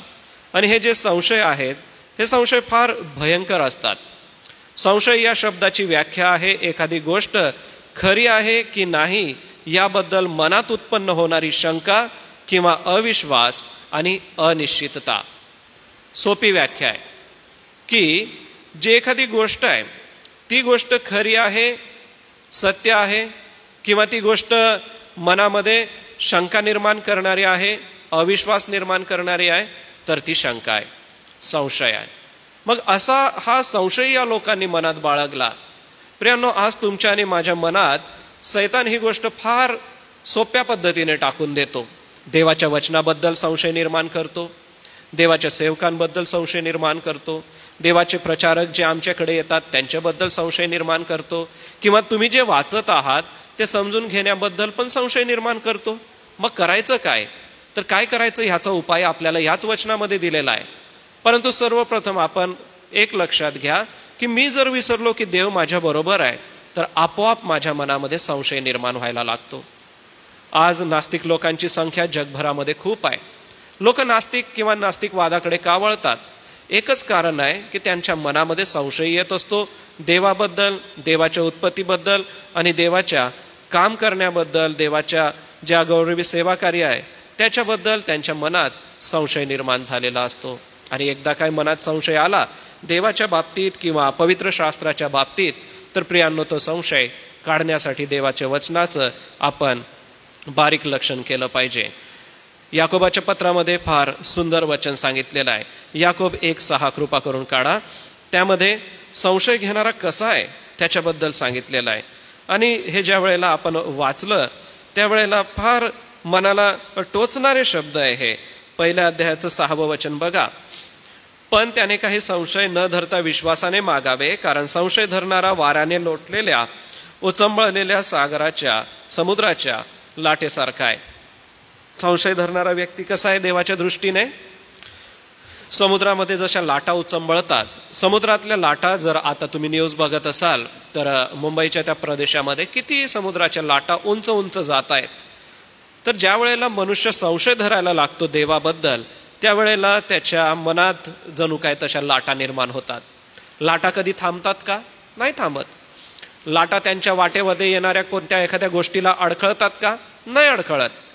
कारण त्या लाटा आहेत त्यांच्यामध्ये एक प्रचंड शक्ती असते जी सगळं काही वाहून घेऊन जाते. मग प्रियांनो, ह्या हेरांच्या मनामध्ये हे कशाला आलं की परमेश्वर आमच्या बरोबर नाही? त्यांनी वास्तविक हे म्हणायला पाहिजे होतं की हो, परमेश्वर आमच्या बरोबर आहे, जेव्हा की यहोशुवा आणि कालेब दोनच लोक वेगळे निघालेले आहेत. आज तुमच्या आणि माझ्या मनामध्ये एखाद्या परिस्थितीला बघून असं वाटत असेल की नाही नाही नाही, देव आमच्या सोबत नाही आहे, असं जर वाटत असेल तर प्रियांनो, तसं वाटू देऊ नका. हा संशय तुमच्या आणि माझ्या मनामध्ये ह्या लाटेसारखा येतो. बरं, जर उदाहरण बघायचं झालं तर थोमाचं काय झालं? ज्या वेळेला प्रभूने दर्शन दिलं त्यावेळेला थोमा त्यांच्यात नव्हता. थोमा म्हणाला की त्याच्या हातातील जखमांमध्ये आणि त्याच्या कुशीत माझा बोट घातल्याशिवाय मी हे मानणार नाही की येशू ख्रिस्त जिवंत आहे. येशू ख्रिस्तासोबत तो राहिला, येशू ख्रिस्ताचा चांगला शिष्य तो होता, परंतु अविश्वास त्याच्या मनात आला. प्रियांनो, ह्याचा अर्थ असा की मनुष्य परमेश्वरामध्ये राहून सुद्धा संशयी बनू शकतो. देवाचं वचन वाचून सुद्धा संशय त्याच्या मनामध्ये येऊ शकतो. ह्या कनान देशामध्ये ज्या वेळेला हे लोक आले, आता बघा सीमेपर्यंत ते आले, अजून देशात गेले नाही. थोडासा जर बारीक अभ्यास केला किंवा जर आपण गणनाचं पुस्तक वाचलं किंवा निर्गमाचं पुस्तक वाचलं तर 13 चमत्कार देवाने त्यांच्यासाठी आतापर्यंत केलेले होते. म्हणजे कनान देशामध्ये जाण्यापूर्वी 13 महत्वाच्या गोष्टी देवाने त्यांच्यासाठी केल्या होत्या, तरी पण हे विसरले की परमेश्वर आमच्या बरोबर आहे. 10 पिढा ह्या लोकांनी डोळ्याने पाहिलेल्या होत्या की परमेश्वराने कशा 10 पिढा पाठवल्या आणि त्यांचा नाश कसा केला. दुसरं म्हणजे जे साम्राज्य होतं त्याला तांबड्या समुद्रामध्ये देवाने कसं गडप केलं हे पण त्यांनी पाहिलं होतं. तांबडा समुद्र देवाने विभागला हे पण त्यांनी पाहिलं होतं. लावे पक्षी पाहिजे, आम्हाला मांस खायचं आहे म्हणून देवाने त्यांना मान्ना दिला, लावे पक्षी दिले, हे पण त्यांनी पाहिलं होतं. त्यांच्या अंगावरचे कपडे फाटले नाही की त्यांच्या चपला किंवा वाहना या सुद्धा फाटल्या नाही, जीर्ण झाल्या नाही, हे पाहिलं होतं. 13 महत्वाच्या गोष्टी आहे प्रियांनो ही घटना घडण्याच्या अगोदर. तरी पण ते देवावर संशय घेतात की परमेश्वर आमच्या बरोबर आहे, हे विसरून जातात. मग आता स्वतःचं परीक्षण करूया. मी पण आहे त्याच्यामध्ये की देवानेही माझ्यासाठी अद्भुत गोष्टी केल्या, पण कधी कधी का विसरतो की परमेश्वर माझ्या बरोबर आहे, परमेश्वर तुमच्या आणि माझ्यासोबत आहे. प्रियांनो, आयुष्यामध्ये कधीच विसरू नका की परमेश्वर आमच्या बरोबर आहे. ते या लोकांनी एवढं सगळं बघून सुद्धा मनामध्ये संशय निर्माण केला. याजकाच्या मनात येऊ शकतो का संशय? हो, येऊ शकतो. लोकाचं शुभवर्तमान 1 अध्यायाचं 18वं वचन वाचा. अलिशिबा आणि जखऱ्या त्या ठिकाणी आहे. बाप्तिस्मा करणाऱ्या योहानाचा जन्म जखऱ्या आणि अलिशिबा या वृद्ध दाम्पत्याच्या घरामध्ये झाला. परंतु ज्या वेळेला जखऱ्या देवाच्या मंदिरामध्ये अर्पण करत होता, त्याची ज्या वेळेला पाळी होती अर्पण करण्याची, त्यावेळेला तो अर्पण करायला गेला. देवदूताने त्याला म्हटलं की तुझ्या पोटी पुत्र होणार आहे आणि तो टोळ आणि रानमध खाईल आणि त्याने नाझीर असेल किंवा तो इस्रायलाला पापापासून वळवेल. ह्या गोष्टी देवाने सांगितल्या. जखऱ्याने विश्वास ठेवला का? जखऱ्याने संशय घेतला आणि त्या बाळाचं नाव ठेवेपर्यंत, त्या बाळाचा जन्म होऊन त्याचं नाव ठेवेपर्यंत तो मुका राहिला नाही का? मग प्रियांनो, देवाच्या सहभागितेमध्ये राहणारा जखऱ्या सुद्धा जर संशय घेऊ शकतो तर तुम्ही आणि मी आपल्या स्वतःला फार बारकाईने तपासून पहा. देवाच्या वचनावर कधी संशय घेऊ नका. देवाच्या कार्यावर आपण संशय न घेतलेलंच बरं असतं.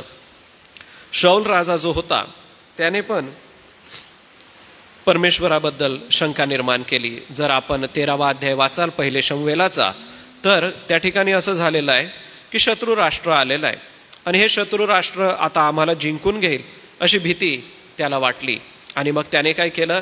याजकांचा सल्ला घेतला नाही, याजकांना अर्पण करू दिलं नाही. याजक यायला म्हणजे शमूएल यायला उशीर लागला म्हणून त्याने स्वतः अर्पण घेतलं, स्वतः मंदिरात गेला आणि स्वतःच ते करून टाकलं. देवाबद्दल, देवाच्या कार्याबद्दल त्यांच्या मनामध्ये शंका निर्माण झाली आणि तो देवापासून दूर गेला.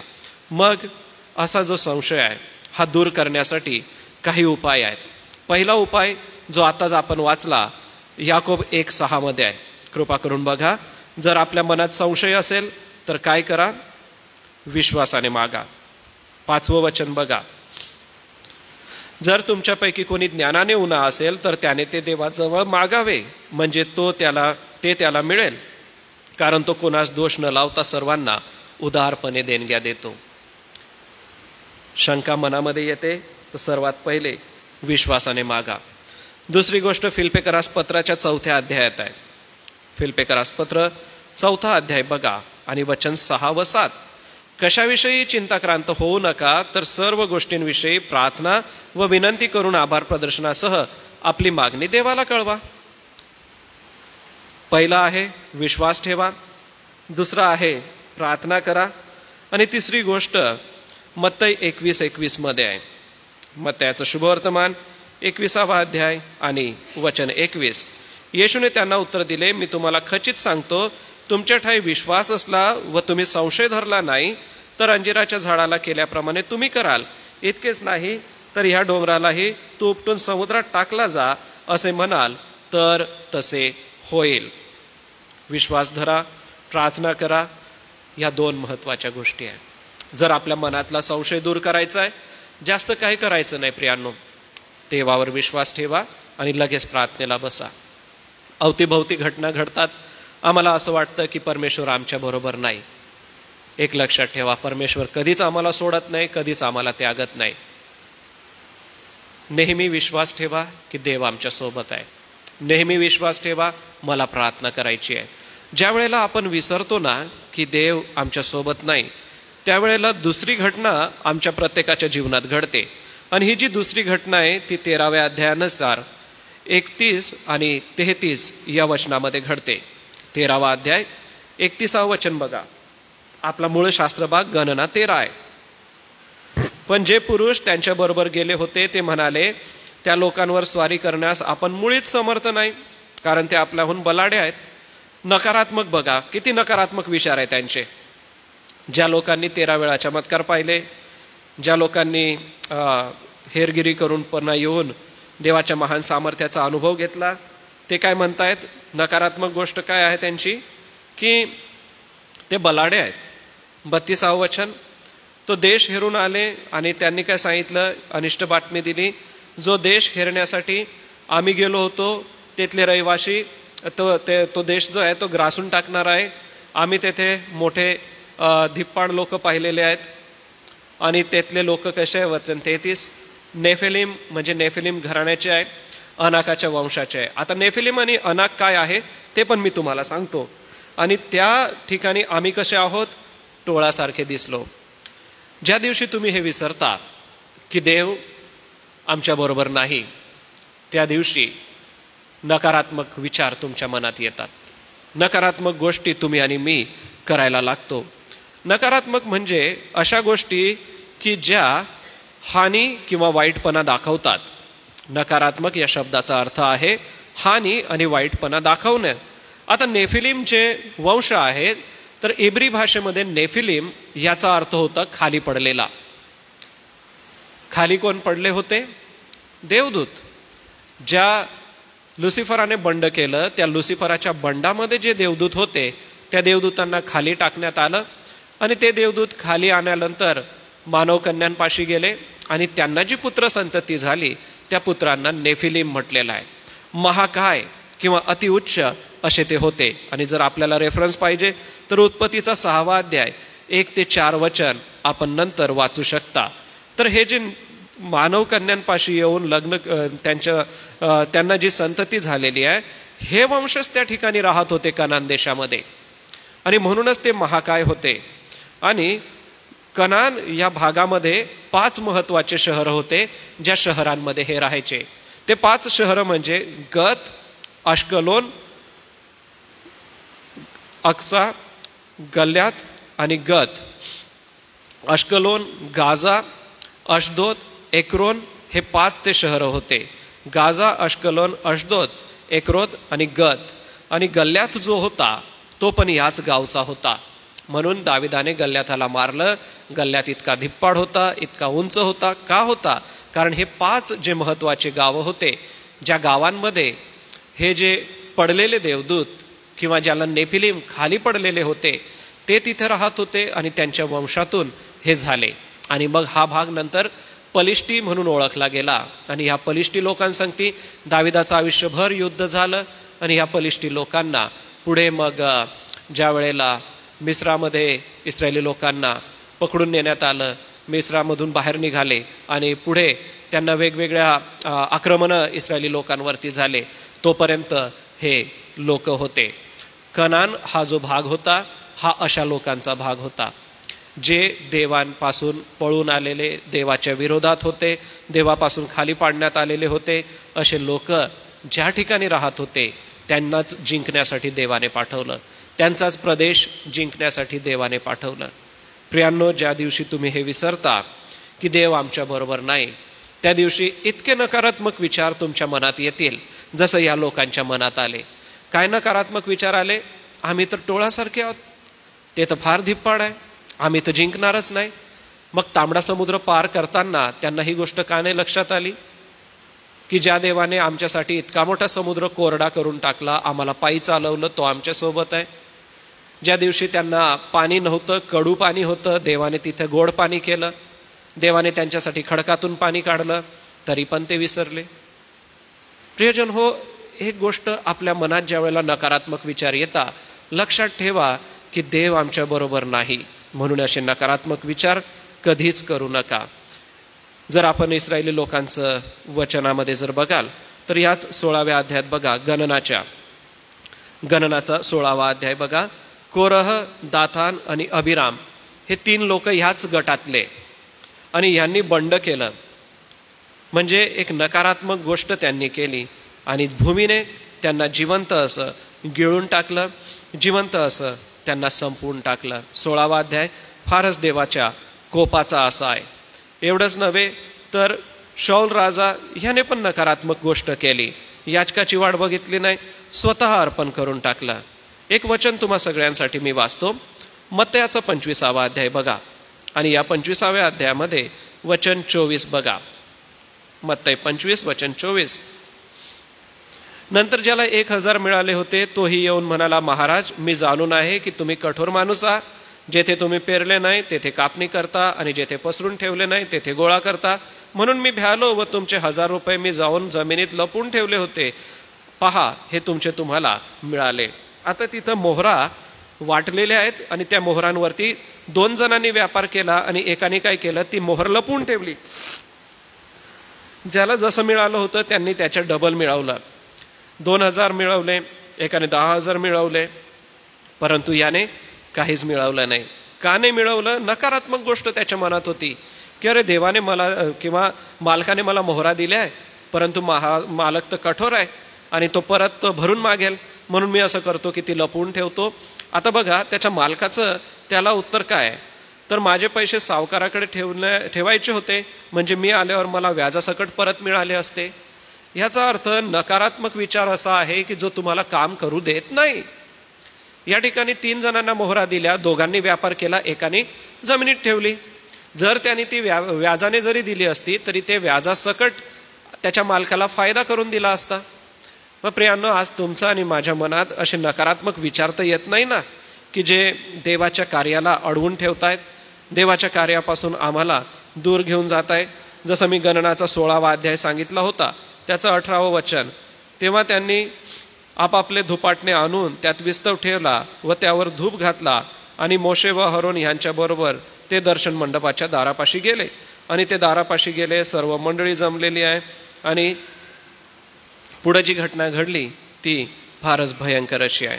जे बंड करणारे होते देवाने त्यांना संपवलं, त्यांना त्या ठिकाणी त्यांचा पूर्णविराम हा करून टाकला. म्हणून नकारात्मक विचार येऊ देऊ नका. परमेश्वर आमच्या सोबत आहे हे वाक्य फक्त यहोशुवा आणि कालेब बोलू शकले. हे 10 लोक अनुभव घेऊन पण बोलू नाही शकले. आज तुम्ही आणि मी देवाचा इतका अनुभव घेतला, आपल्या आजारपणात अनुभव घेतला असेल, आपल्या कौटुंबिक समस्येमध्ये अनुभव घेतला असेल, पण तरी पण आम्ही विसरून जातो की देव आमच्या बरोबर नाही, देवाने आम्हाला सोडलंय, देवाने आम्हाला टाकलंय. असे शब्द ऐकल्यानंतर मलाही वाईट वाटतं. प्रियांनो, देव आम्हाला कधीच सोडत नाही, आमच्या सोबत तो राहतो आणि देव आमच्या मनात असतो, आमच्या मनात कार्य करतो. एक गोष्ट करा, काही गोष्टींचा सराव ठेवा. पहिली गोष्ट म्हणजे रोमचं पुस्तक, रोमकरास पत्र 12वा अध्याय बघा आणि त्याचं 1 आणि 2 वचन. ही गोष्ट प्रत्येक ख्रिस्ती विश्वासणाऱ्याने केली पाहिजे. रोम 12:1 आणि 2. म्हणून बंधूंनो, मी देवाच्या करुणेमुळे तुम्हाला विनवतो की तुम्ही आपले शरीर जिवंत, पवित्र व देवाला ग्रहणीय यज्ञ म्हणून समर्पण करावेत. ही तुमची आध्यात्मिक सेवा आहे. देवाची उत्तम, ग्रहणीय व परिपूर्ण इच्छा काय आहे हे तुम्ही समजून घ्या. म्हणून या युगाबरोबर समरूप होऊ नका, तर आपल्या मनाच्या नवीकरणाने स्वतःचं रूपांतर होऊ द्या. मनाचं नवीकरण. नकारात्मक विचार हे मनात येतात आणि हे जे मनात येणारे नकारात्मक विचार आहे ते देव आमच्या सोबत नाही हेच सांगतात. तर त्यासाठी काय करा? सगळ्यात पहिले आपलं मन नवीन करा. आजवर आपण ज्या मनाने जगलात ते आता आजपासून बाजूला ठेवा, कारण आज आम्हाला देवाचं वचन मिळालेलं आहे, देवाचं वचन आम्हाला कळलेलं आहे आणि देवाचं वचन आज आम्हाला हे सांगतं की तुम्ही आपलं मन नवीन करा. दुसरी गोष्ट, हे नकारात्मक विचार दूर करण्यासाठी दुसरी प्रॅक्टिस आम्हाला नीतिसूत्रे 3 अध्यायाच्या 5 आणि 6 वचनामध्ये सांगितलेली आहे. नीतिसूत्रे याचा 3 अध्याय वचन 5 आणि 6. तू आपल्या अगदी मनापासून परमेश्वरावर भाव ठेव, आपल्याच बुद्धीवर अवलंबून राहू नको. पहिला आहे नकारात्मक गोष्टी काढायच्या तर मन नवीन करा. दुसरं आहे आपल्याच बुद्धीवर अवलंबून राहू नका. देवाने तुम्हाला आणि मला खूप चांगली बुद्धी दिलेली आहे, पण फक्त तेवढ्यावरती अवलंबून राहू नका. तर प्रत्येक गोष्टीमध्ये देवाकडे मागा, प्रत्येक गोष्टीमध्ये देवावरती पूर्ण विश्वास ठेवून आपलं जीवन जगा. बघा, या 2 गोष्टी केल्या ना तर आपल्याला कधीच वाटणार नाही की देव माझ्यासोबत नाही. देव तुमच्या आणि माझ्यासोबत आहे. फक्त हे जे नकारात्मक विचार आहे ना तेच आम्हाला देवापासून दूर नेतात. आता यांचं नकारात्मक विचार बाजूला काढून टाकण्यासाठी ह्या 2 गोष्टींचा सराव तुम्हाला आणि मला करावाच लागेल. तो म्हणजे स्वतःचं मन नवीन करा आणि आपल्याच बुद्धीवर अवलंबून राहू नका. तर प्रत्येक कार्याच्या आरंभी प्रार्थना करा. प्रत्येक गोष्ट करत असताना प्रार्थनेने त्याची सुरुवात करा. प्रत्येक गोष्ट देवापाशी मांडत असताना देवाच्या प्रार्थनेने त्याचा आरंभ करा. एक पुस्तक मी तुम्हाला सांगतो, जर किंडल आपण वापरत असाल किंवा ॲमेझॉन बुक जर आपण वापरत असाल, winning the war in your mind हे जे पुस्तक आहे, winning the war in your mind, हे पुस्तक जर चर्च सुटल्यानंतर कोणाला हवं असेल तर त्याची लिंक मी आपणाला देतो. त्याचा सारांश असा आहे की सैतान आम्हाला का हरवतो? एकच गोष्ट आहे सैतानाची, ती म्हणजे नकारात्मक गोष्टी तुमच्या मनात टाकतो. आणि या नकारात्मक गोष्टीतून बाहेर निघायचं आहे. तर हे एक चांगले लेखक आहे आणि ह्या लेखकाने फार सुंदर बायबलचा दृष्टिकोन दिलेला आहे. महाग नाही आहे, 199 रुपयाचं ते पुस्तक आहे आणि जर हार्ड कॉपी घेतली तर 325 रुपयाची काहीतरी आहे. मी आपणाला हे ह्याच्यासाठी सजेस्ट करत आहे कारण की पवित्र शास्त्राला एक्सटर्नल एव्हिडन्स किंवा बाहेरचा पुरावा आहे. पवित्र शास्त्राव्यतिरिक्त देवाच्या सेवकांनी अनुभवातून लिहिलेल्या गोष्टी आहे की देव माझ्यासोबत नाही हे विचार सैतान तुमच्या आणि माझ्या मनात घालतो आणि तुम्हाला प्रत्येक गोष्ट मग नकारणारी दाखवतो. त्यातून तुम्हाला बाहेर निघायचं आहे. एक स्तोत्रकर्त्याचं बघून घेऊ आणि मग आपण पुढे जाऊ की कशा पद्धतीने आमच्या जीवनामध्ये ह्या ज्या गोष्टी घडतात त्या घडण्यासाठी किंवा या गोष्टींचा आमच्या मनामध्ये जो प्रभाव आहे तो दिसून येतो. आता स्तोत्र आपण नंतर बघू, एक घटना पहिले बघून घेऊ, ती म्हणजे मनश्शे राजाच्या जीवनातली घटना. बघा, जर आपल्याला हवं असेल तर दुसरे इतिहास 33वा अध्याय हा लिहून घ्या, नंतर आपण तो वाचा. तर मनश्शे नावाचा हा एक चांगला राजा आहे आणि मनश्शे हा जो राजा आहे ना, या राजाने दुसरे इतिहास 33व्या अध्यायामध्ये फार चांगलं सेवा केली. पण सगळ्यात अगोदर त्याने आपल्या राज्यामध्ये बाल मूर्ती स्थापन केल्या, मूर्तीपूजा त्याने सुरू केली. आपल्या राज्यामध्ये त्याने आपल्या स्वतःच्या मुलाचा विस्तवामध्ये किंवा अग्नीमध्ये अर्पण करून टाकलं. त्याच्या राज्यामध्ये जादूटोणा करणारे लोक आले आणि त्याच्यामुळे त्याचं साम्राज्य देवाच्या दृष्टीने वाईट झालं. पण नंतर हा जो मनश्शे राजा आहे तो पश्चाताप करतो, देवाच्या सेवकाला बोलवतो, प्रार्थना करतो आणि मग काही अर्पणं देवाला करतो आणि देवाकडे वळतो.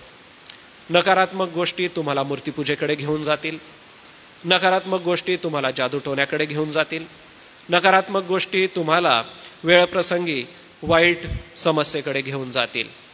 देव आमच्या बरोबर आहे हे जर विसरले तर नकारात्मक गोष्टी येतात आणि संशय मनामध्ये येतो. आता तिसरी गोष्ट, जर देव आमच्या सोबत आहे हे विसरलो तर मग आपला मूळ शास्त्र भाग गणना 14 अध्याय 1, 2, 3, 4 रात्रभर रडले. अगोदरच मी वाचलंय म्हणून आता वेळ जाईल म्हणून मी ते वाचत नाही. परंतु त्यांनी काय केलं? रात्रभर रडले. दुसऱ्या वचनात त्यांनी कुरकुर केली. तिसऱ्या वचनामध्ये ते काय म्हणाले की आमच्या बाळका मुलांची लूट होईल. आणि चौथ्या वचनात ते काय म्हणाले? आपण कोणाला तरी पुढारी करू आणि आपल्या देशामध्ये परत जाऊ. देव आमच्या बरोबर नाही असं जर मनात आलं तर लक्षात ठेवा, कुरकुर सुरू होते. म्हणून जो व्यक्ती कुरकुर करतो त्याचा देवावर विश्वास नाही असं स्पष्टपणे समजून घ्या. एखादी व्यक्ती तुमच्याकडे येऊन जर एखाद्या गोष्टीबद्दल कुरकुर करायला लागली तर एक लक्षात ठेवा की त्याचा देवावर विश्वास नाही आहे. ह्या लोकांनी जसं मी अगोदरच सांगितलं 13 चमत्कार पाहिलेले आहे कनान देशात जाण्याच्या अगोदर. आणि एवढे चमत्कार बघून सुद्धा किती वाईट कुरकुर ते करत आहे की चला आता आपण परत जाऊ, आता आपण आपल्या आपल्या मार्गाने निघून जाऊ. आयुष्यामध्ये कधीच अशा प्रकारची कुरकुर आपण करता कामा नये. कुरकुर मनुष्य का करतो? एकाच गोष्टीमुळे करतो, मनासारखं झालं नाही म्हणून. आपल्या मनासारखं काही घडत नाही म्हणून आपल्याला कुरकुर होते, बाकी दुसरी कोणतीच गोष्ट नाही. या लोकांच्या मनासारखं झालं नव्हतं. ह्या लोकांना असं वाटत होतं की आम्हाला डायरेक्टच जायचंय, काय गरज आहे, देवाने आम्हाला हेरगिरी 40 दिवस करायला लावली, गेलो असतो ना सरळ सरळ युद्ध करून. परंतु नाही, देवाने एक प्रकारे त्यांची परीक्षाही पाहिली आणि यामध्ये हे लोक आम्हाला अविश्वासणारे असे आढळून आले. आपण कधीच कुरकुर करू नका. जर फिलिप्पीकरास पत्र 2 अध्याय आणि 4 वचन आपण वाचलं तर ते आम्हाला काय सांगतं ते बघा. फिलिप्पे 2 आणि वचन 4. आम्ही दुसऱ्यांचंही हित पाहावं. काय म्हणतं? तुम्ही कोणीही आपलेच हित पाहू नका, दुसऱ्यांचेही हित पहा. आता या 10 हेरांनी समाजाचं हित बघायला पाहिजे होतं, पण ह्यांनी समाजाचं हित बघितलं नाही, इतर लोकांचं हित बघितलं नाही. त्यांनी स्वतःच्याच जीवनामध्ये आणि स्वतःचंच हित बघण्याचा त्यांनी प्रयत्न केला. जर आपल्या मनामध्ये कुरकुर येत असेल तर प्रियांनो प्रार्थना करा, कारण प्रार्थनाच आपल्या मनातली कुरकुर दूर घालवते. जगातली अशी दुसरी कोणती गोष्ट नाही जी आपल्या मनातली कुरकुर दूर करेल. तर नेहमी प्रार्थना करत राहा. पुन्हा याकोबाचं पत्र 5 अध्याय आणि वचन 9 बघा. याकोब 5 आणि वचन 9. बंधूंनो, तुम्ही दोषी ठरू नये म्हणून एकमेकांविषयी कुरकुर करू नका. पहा, न्यायाधीश दाराजवळ उभा आहे. त्यांनी एकमेकांविरुद्ध कुरकुर केली. त्यांनी मोशेविरुद्ध कुरकुर केली, यहोशवाबद्दल कुरकुर केली आणि देवाबद्दल त्यांनी कुरकुर केली. एक समाज पूर्ण वेगळा झालेला आहे, त्यांनी कुरकुर केली. प्रियांनो, आपण एकमेकांबद्दल कधीच कुरकुर करू नका, कारण कुरकुर करणं हे देव आमच्या सोबत नाही ही गोष्ट दाखवतं. देवाला आमच्या जीवनामध्ये चांगलं गोष्ट करायची आहे. आणि आता कुरकुर मनुष्य का करतो ह्याचे काही मनोवैज्ञानिक किंवा सायकॅट्रिस्टने दिलेले काही गोष्टी आहे ते रोमकरास पत्राच्या 8व्या अध्यायामध्ये आहे. ह्या पण मी तुम्हाला सांगतो. रोमचा 8वा अध्याय आणि वचन 7. कारण देह स्वभावाचे चिंतन हे देवाबरोबर वैर आहे, देवाच्या नियमशास्त्राच्या अधीन नाही आणि त्याला तसं करता येत नाही. जे देहाच्या अधीन आहेत त्यांना देवाला प्रसन्न करता येत नाही. परंतु तुमच्यामध्ये जर देवाचा आत्मा वस्ती करत आहे तर तुम्ही देहाच्या अधीन नाही, आत्म्याच्या अधीन आहे. असंतोष, नाखुशी, मनात ठेवणे, असमंजसपणा, ह्या गोष्टी मनुष्य ज्या वेळेला कुरकुर करतो त्यावेळेला करत असतो. म्हणून कधीच कुरकुर करू नका. राजा दाविदाने कुरकुर केली का आपल्या आयुष्यामध्ये? काय वाटतं तुम्हाला? बायबलचे अभ्यासक म्हणतात की राजा दाविदाने एकदा कुरकुर केली. आणि कुठे केली? ते 13व्या स्तोत्रामध्ये केली. मी जसं तुम्हाला म्हटलं होतं की मी एक स्तोत्र तुम्हाला दाखवेन, तर हे 13वं स्तोत्र बघा. अभ्यासक असं म्हणतात की राजा दाविदाने एकदा कुरकुर केली. तो काय म्हणतं? तू मला कोठवर विसरणार सर्व काळ काय? तू आपले मुख लपवणार काय? मग पुढे तो काय म्हणतो की मी कोठवर आपल्या मनात बेत योजत राहावे, मी दिवसभर दुःखामध्ये राहावं काय? माझ्या शत्रूंनी माझ्यावर वर्चस्व मिळवावं. हे परमेश्वरा, माझ्या देवा, माझ्याकडे पहा, मला उत्तर दे. मला मृत्यू निद्रा लागलेली आहे, माझ्या डोळ्यांचा प्रकाश आता क्षीण होत चाललेला आहे. मी ह्याला जिंकले असं माझ्या शत्रूने का म्हणावं? मी तुझ्या दयेवर भरोसा ठेवला आहे, माझे हृदय तू सिद्ध केलेले आहे. आणि शेवटी तो काय म्हणतो? परमेश्वरा माझ्यावर फार उपकार केले आहे, म्हणून मी त्याची स्तुती स्तोत्रे गाईन. मग पहिल्या वचनात नकारात्मक का होतो? पहिल्या वचनामध्ये संशय का घेतो? पहिल्या वचनांमध्ये कुरकुर का करतो? कारण तोही आमच्यासारखा मनुष्य स्वभावाचा मनुष्य आहे. मग प्रियांनो, तुमच्या आणि माझ्याकडून जर कुरकुर झाली असेल तर एकच करा, प्रार्थना करा की देवा कृपा करून ही कुरकुर माझ्या मनातून निघून जाऊ दे. प्रार्थना करा की देवा कृपा करून हा संशय माझ्या मनातून निघून जाऊ दे. देव आमच्या बरोबर आहे हे कधीच विसरू नका. जर उदाहरण बघायचं झालं तर योसेफ आणि मरिया यांनी कुरकुर केली का? मरिया कुमारी आहे, देवदूत तिच्याकडे जातो आणि म्हणतो की तुला पुत्र होईल.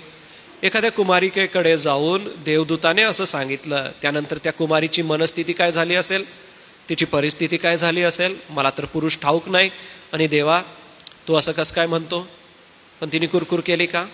नाही. ती म्हणाली, पहा मी प्रभूची दासी, आपण सांगतात त्याप्रमाणे मला हो. बरं, योसेफ मरियाला सोडण्याचा विचार करत होता. देवदूत त्याच्याकडे गेला, योसेफासोबत बोलला. योसेफाने निर्णय बदलला, मरियाला त्याने सोबत घेतलं. बेथलेहेम गावी ते गेले. त्यांचा जो प्रवास होता तो प्रवास त्यांनी केला. मरिया गरोदर असताना तो प्रवास झाला. कुरकुर केली का? बरं, गेल्यानंतर ज्या गावामध्ये ते थांबले बेथलेहेममध्ये, घर मिळालं का? जागा मिळाली का? नाही मिळाली. त्यांनी कुरकुर केली नाही. एक गोठा मिळाला, गोठाच्या गवानीमध्ये येशू बाळाचा जन्म झाला.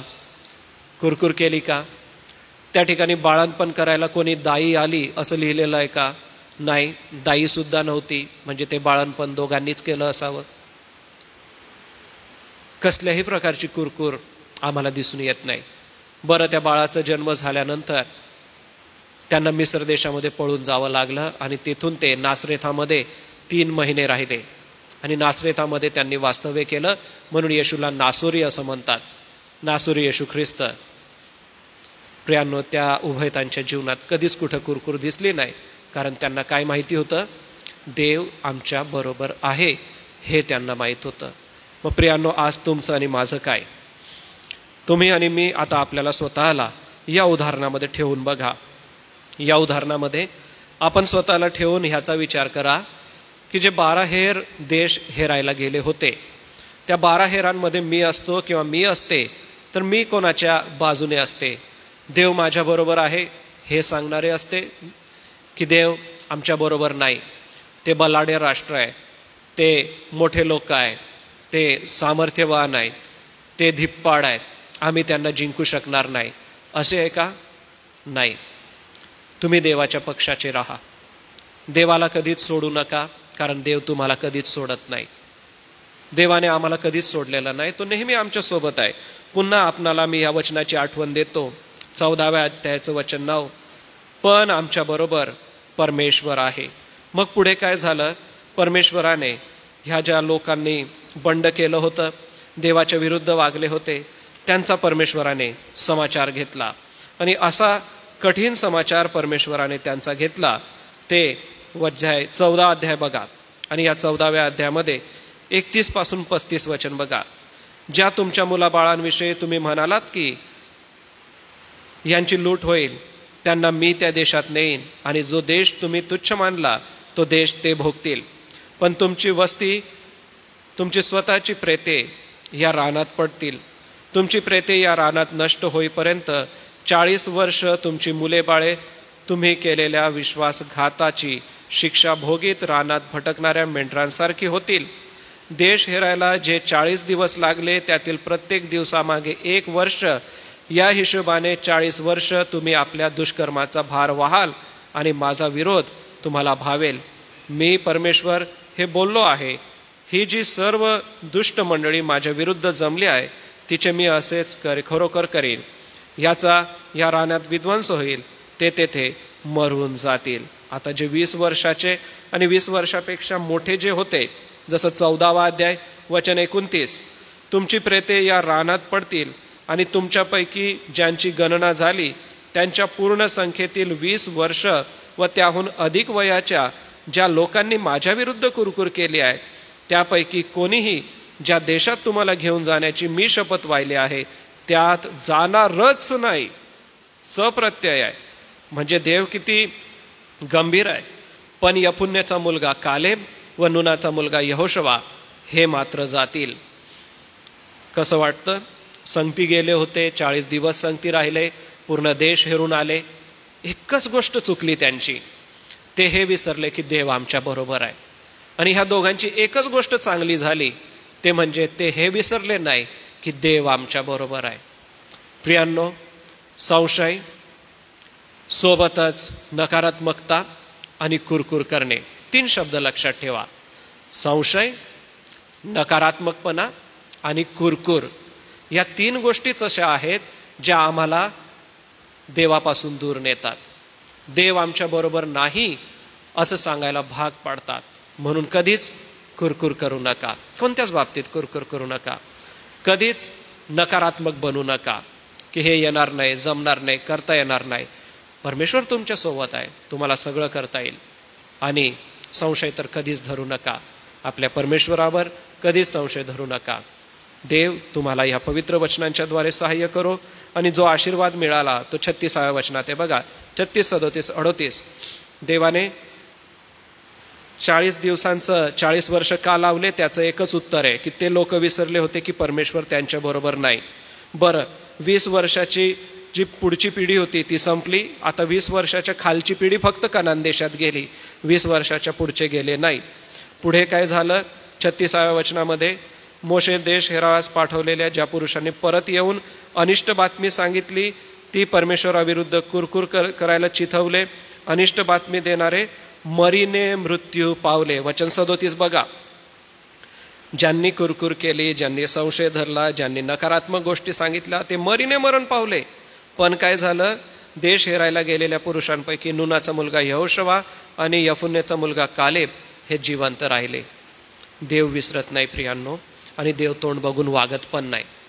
मग आज तुमचं आणि माझं एकच शब्द मनात ठेवा की परमेश्वर आमच्या बरोबर आहे. आणि परमेश्वर आमच्या बरोबर आहे म्हणून मी कधीच संशय करणार नाही.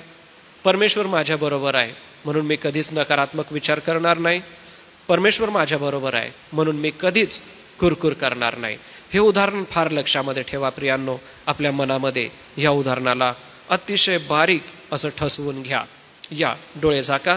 मी तुमच्यासाठी प्रार्थना करतो आणि माझ्यासाठी देखील प्रभूची कृपा मागतो, कारण की देव आमच्या बरोबर आहे हे न विसरण्याची शक्ती देव तुम्हाला आणि मला देणार आहे.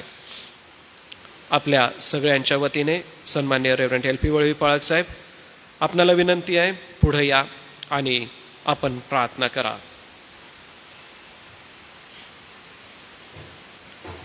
प्रार्थना करू आपण. सर्वशक्तिमान, सर्वसमर्थ, प्रेमळ पित्या, आजच्या शबात दिवशी तुझ्या दासाकरवी तुझं बहुमूल्य आत्मिक सत्य प्रभू आमच्या आध्यात्मिक जीवनासाठी ठेवलेलं आहे. इस्रायलांचा इतिहास आमच्या समोर आहे प्रभू. त्या लोकांनी अभिवचनावर अविश्वास प्रगट केला आणि परमेश्वराने त्यांच्या जीवनामध्ये काय केलं ते विसरले. दैवी सामर्थ्यऐवजी मनुष्याच्या शब्दावर त्यांनी विश्वास ठेवला आणि त्यांनी परिस्थितीकडे पाहून त्यांची मने अविश्वासाने भ्रष्ट झाली आणि भयानक परिणाम त्यांच्या जीवनामध्ये आले. हे सत्य तुझ्या दासाच्याद्वारे आज जे आम्ही वर्तमानमध्ये आम्ही जे स्वर्गीय राज्याकडे वाटचाल करणारे लोक आहोत, आमच्या जीवनासाठी हे आत्मिक सत्य अतिशय महत्त्वाचं आहे. जरी प्रभू ही घटना ऐतिहासिक आहे, हे वास्तविक सत्य आहे. जेव्हा अभिवचनाची पूर्तता होण्याचा समय येत असतो तेव्हा सैतान आक्रमण करतो. अविश्वासाचं मन, भीती, निराशा आमच्या जीवनामध्ये वेगवेगळ्या परिस्थितीच्याद्वारे तो समोर ठेवतो आणि आम्ही विश्वासापासून मागे जावं, आमचं आध्यात्मिक जीवन उद्ध्वस्त व्हावं आणि तुझ्या वचनाच्या दिशेने आम्ही चालू नये. हे सत्य प्रभू, आज महान सत्य प्रभू, जे आध्यात्मिक जीवनाच्या रचनेसाठी आहे, जे तुझ्या दासाच्या करवी आज तुझ्या मंडळीसमोर आमच्यासाठी ठेवलेलं आहे. या सर्व गोष्टी पौल म्हणतो आमच्या बोधासाठी आहे. आणि करिंथकराच्या 10व्या अध्यायामध्ये या सर्व गोष्टी आमच्यासमोर त्यांनी ठेवल्या की या गोष्टीपासून आम्ही बोध घ्यावा आणि शिकू नये, आणि जी आम्ही उभे आहे असं आम्हाला वाटतं आम्ही पडू नये. म्हणून प्रभू हे जे वचन आज आमच्यासमोर आलेलं आहे त्याचं आम्ही परीक्षण करावं, मनन करावं आणि तुझ्या स्वर्गीय राज्याच्या पाचारणाच्या दिशेने आम्ही चालावं. म्हणून पवित्र आत्म्या आम्हा प्रत्येकाला तू आपली कृपा आणि पवित्र आत्मेचं सामर्थ्य पुरव, ही विनंती प्रभू येशूच्या नावात मागतो म्हणून तू ऐक. आमेन. या आपण सर्व आपल्या जागेवर उभं राहू. प्रभूने शिकवलेली प्रार्थना म्हणू आणि आशीर्वाद देण्यासाठी सन्माननीय रेव्हरंड J.H. पठारे पाळक साहेब आपण पुढे येऊन आशीर्वाद द्यावात. मग एक गीत गायन करू आणि आजची उपासना एकमेकांना सलाम करून समाप्त करू. हे आमच्या स्वर्गातील पित्या, तुझे नाव पवित्र मानिले जाओ, तुझे राज्य येऊ, जसे स्वर्गात तसेच पृथ्वीवरही तुझ्या इच्छेप्रमाणे हो. आमची रोजची भाकर आज तू आम्हास दे, आणि जसे आम्ही आमचे ऋणी ऋण सोडितो तशीच तू आमची ऋणी आम्हास सोड, आणि आम्हास परीक्षेत आणू नकोस, तर आम्हा सर्व वाईटापासून सोडी, कारण की राज्य सामर्थ्याने गौरव हे सर्व काळ तुझे. शांतीचा प्रभू हा सर्व काळ सर्व प्रकारे तुम्हाला शांती देव. प्रभू तुम्हा सर्वांबरोबर असो. आमेन. आणि आता आपला तारणारा प्रभू येशू ख्रिस्ताची कृपा, देवबापाची प्रीती आणि पवित्र आत्म्याची गोड संगती येथे जमलेला सर्व लहान थोर सभासदांबरोबर, आमच्या SM ट्रस्टच्या सर्व सेवाकार्याबरोबर, एसे चर्चेच्या सर्व मंडळांबरोबर, देवाची मंडळी आणि इस्रायल राष्ट्र याबरोबर आता आणि सदा सर्व काळ असो. आमेन.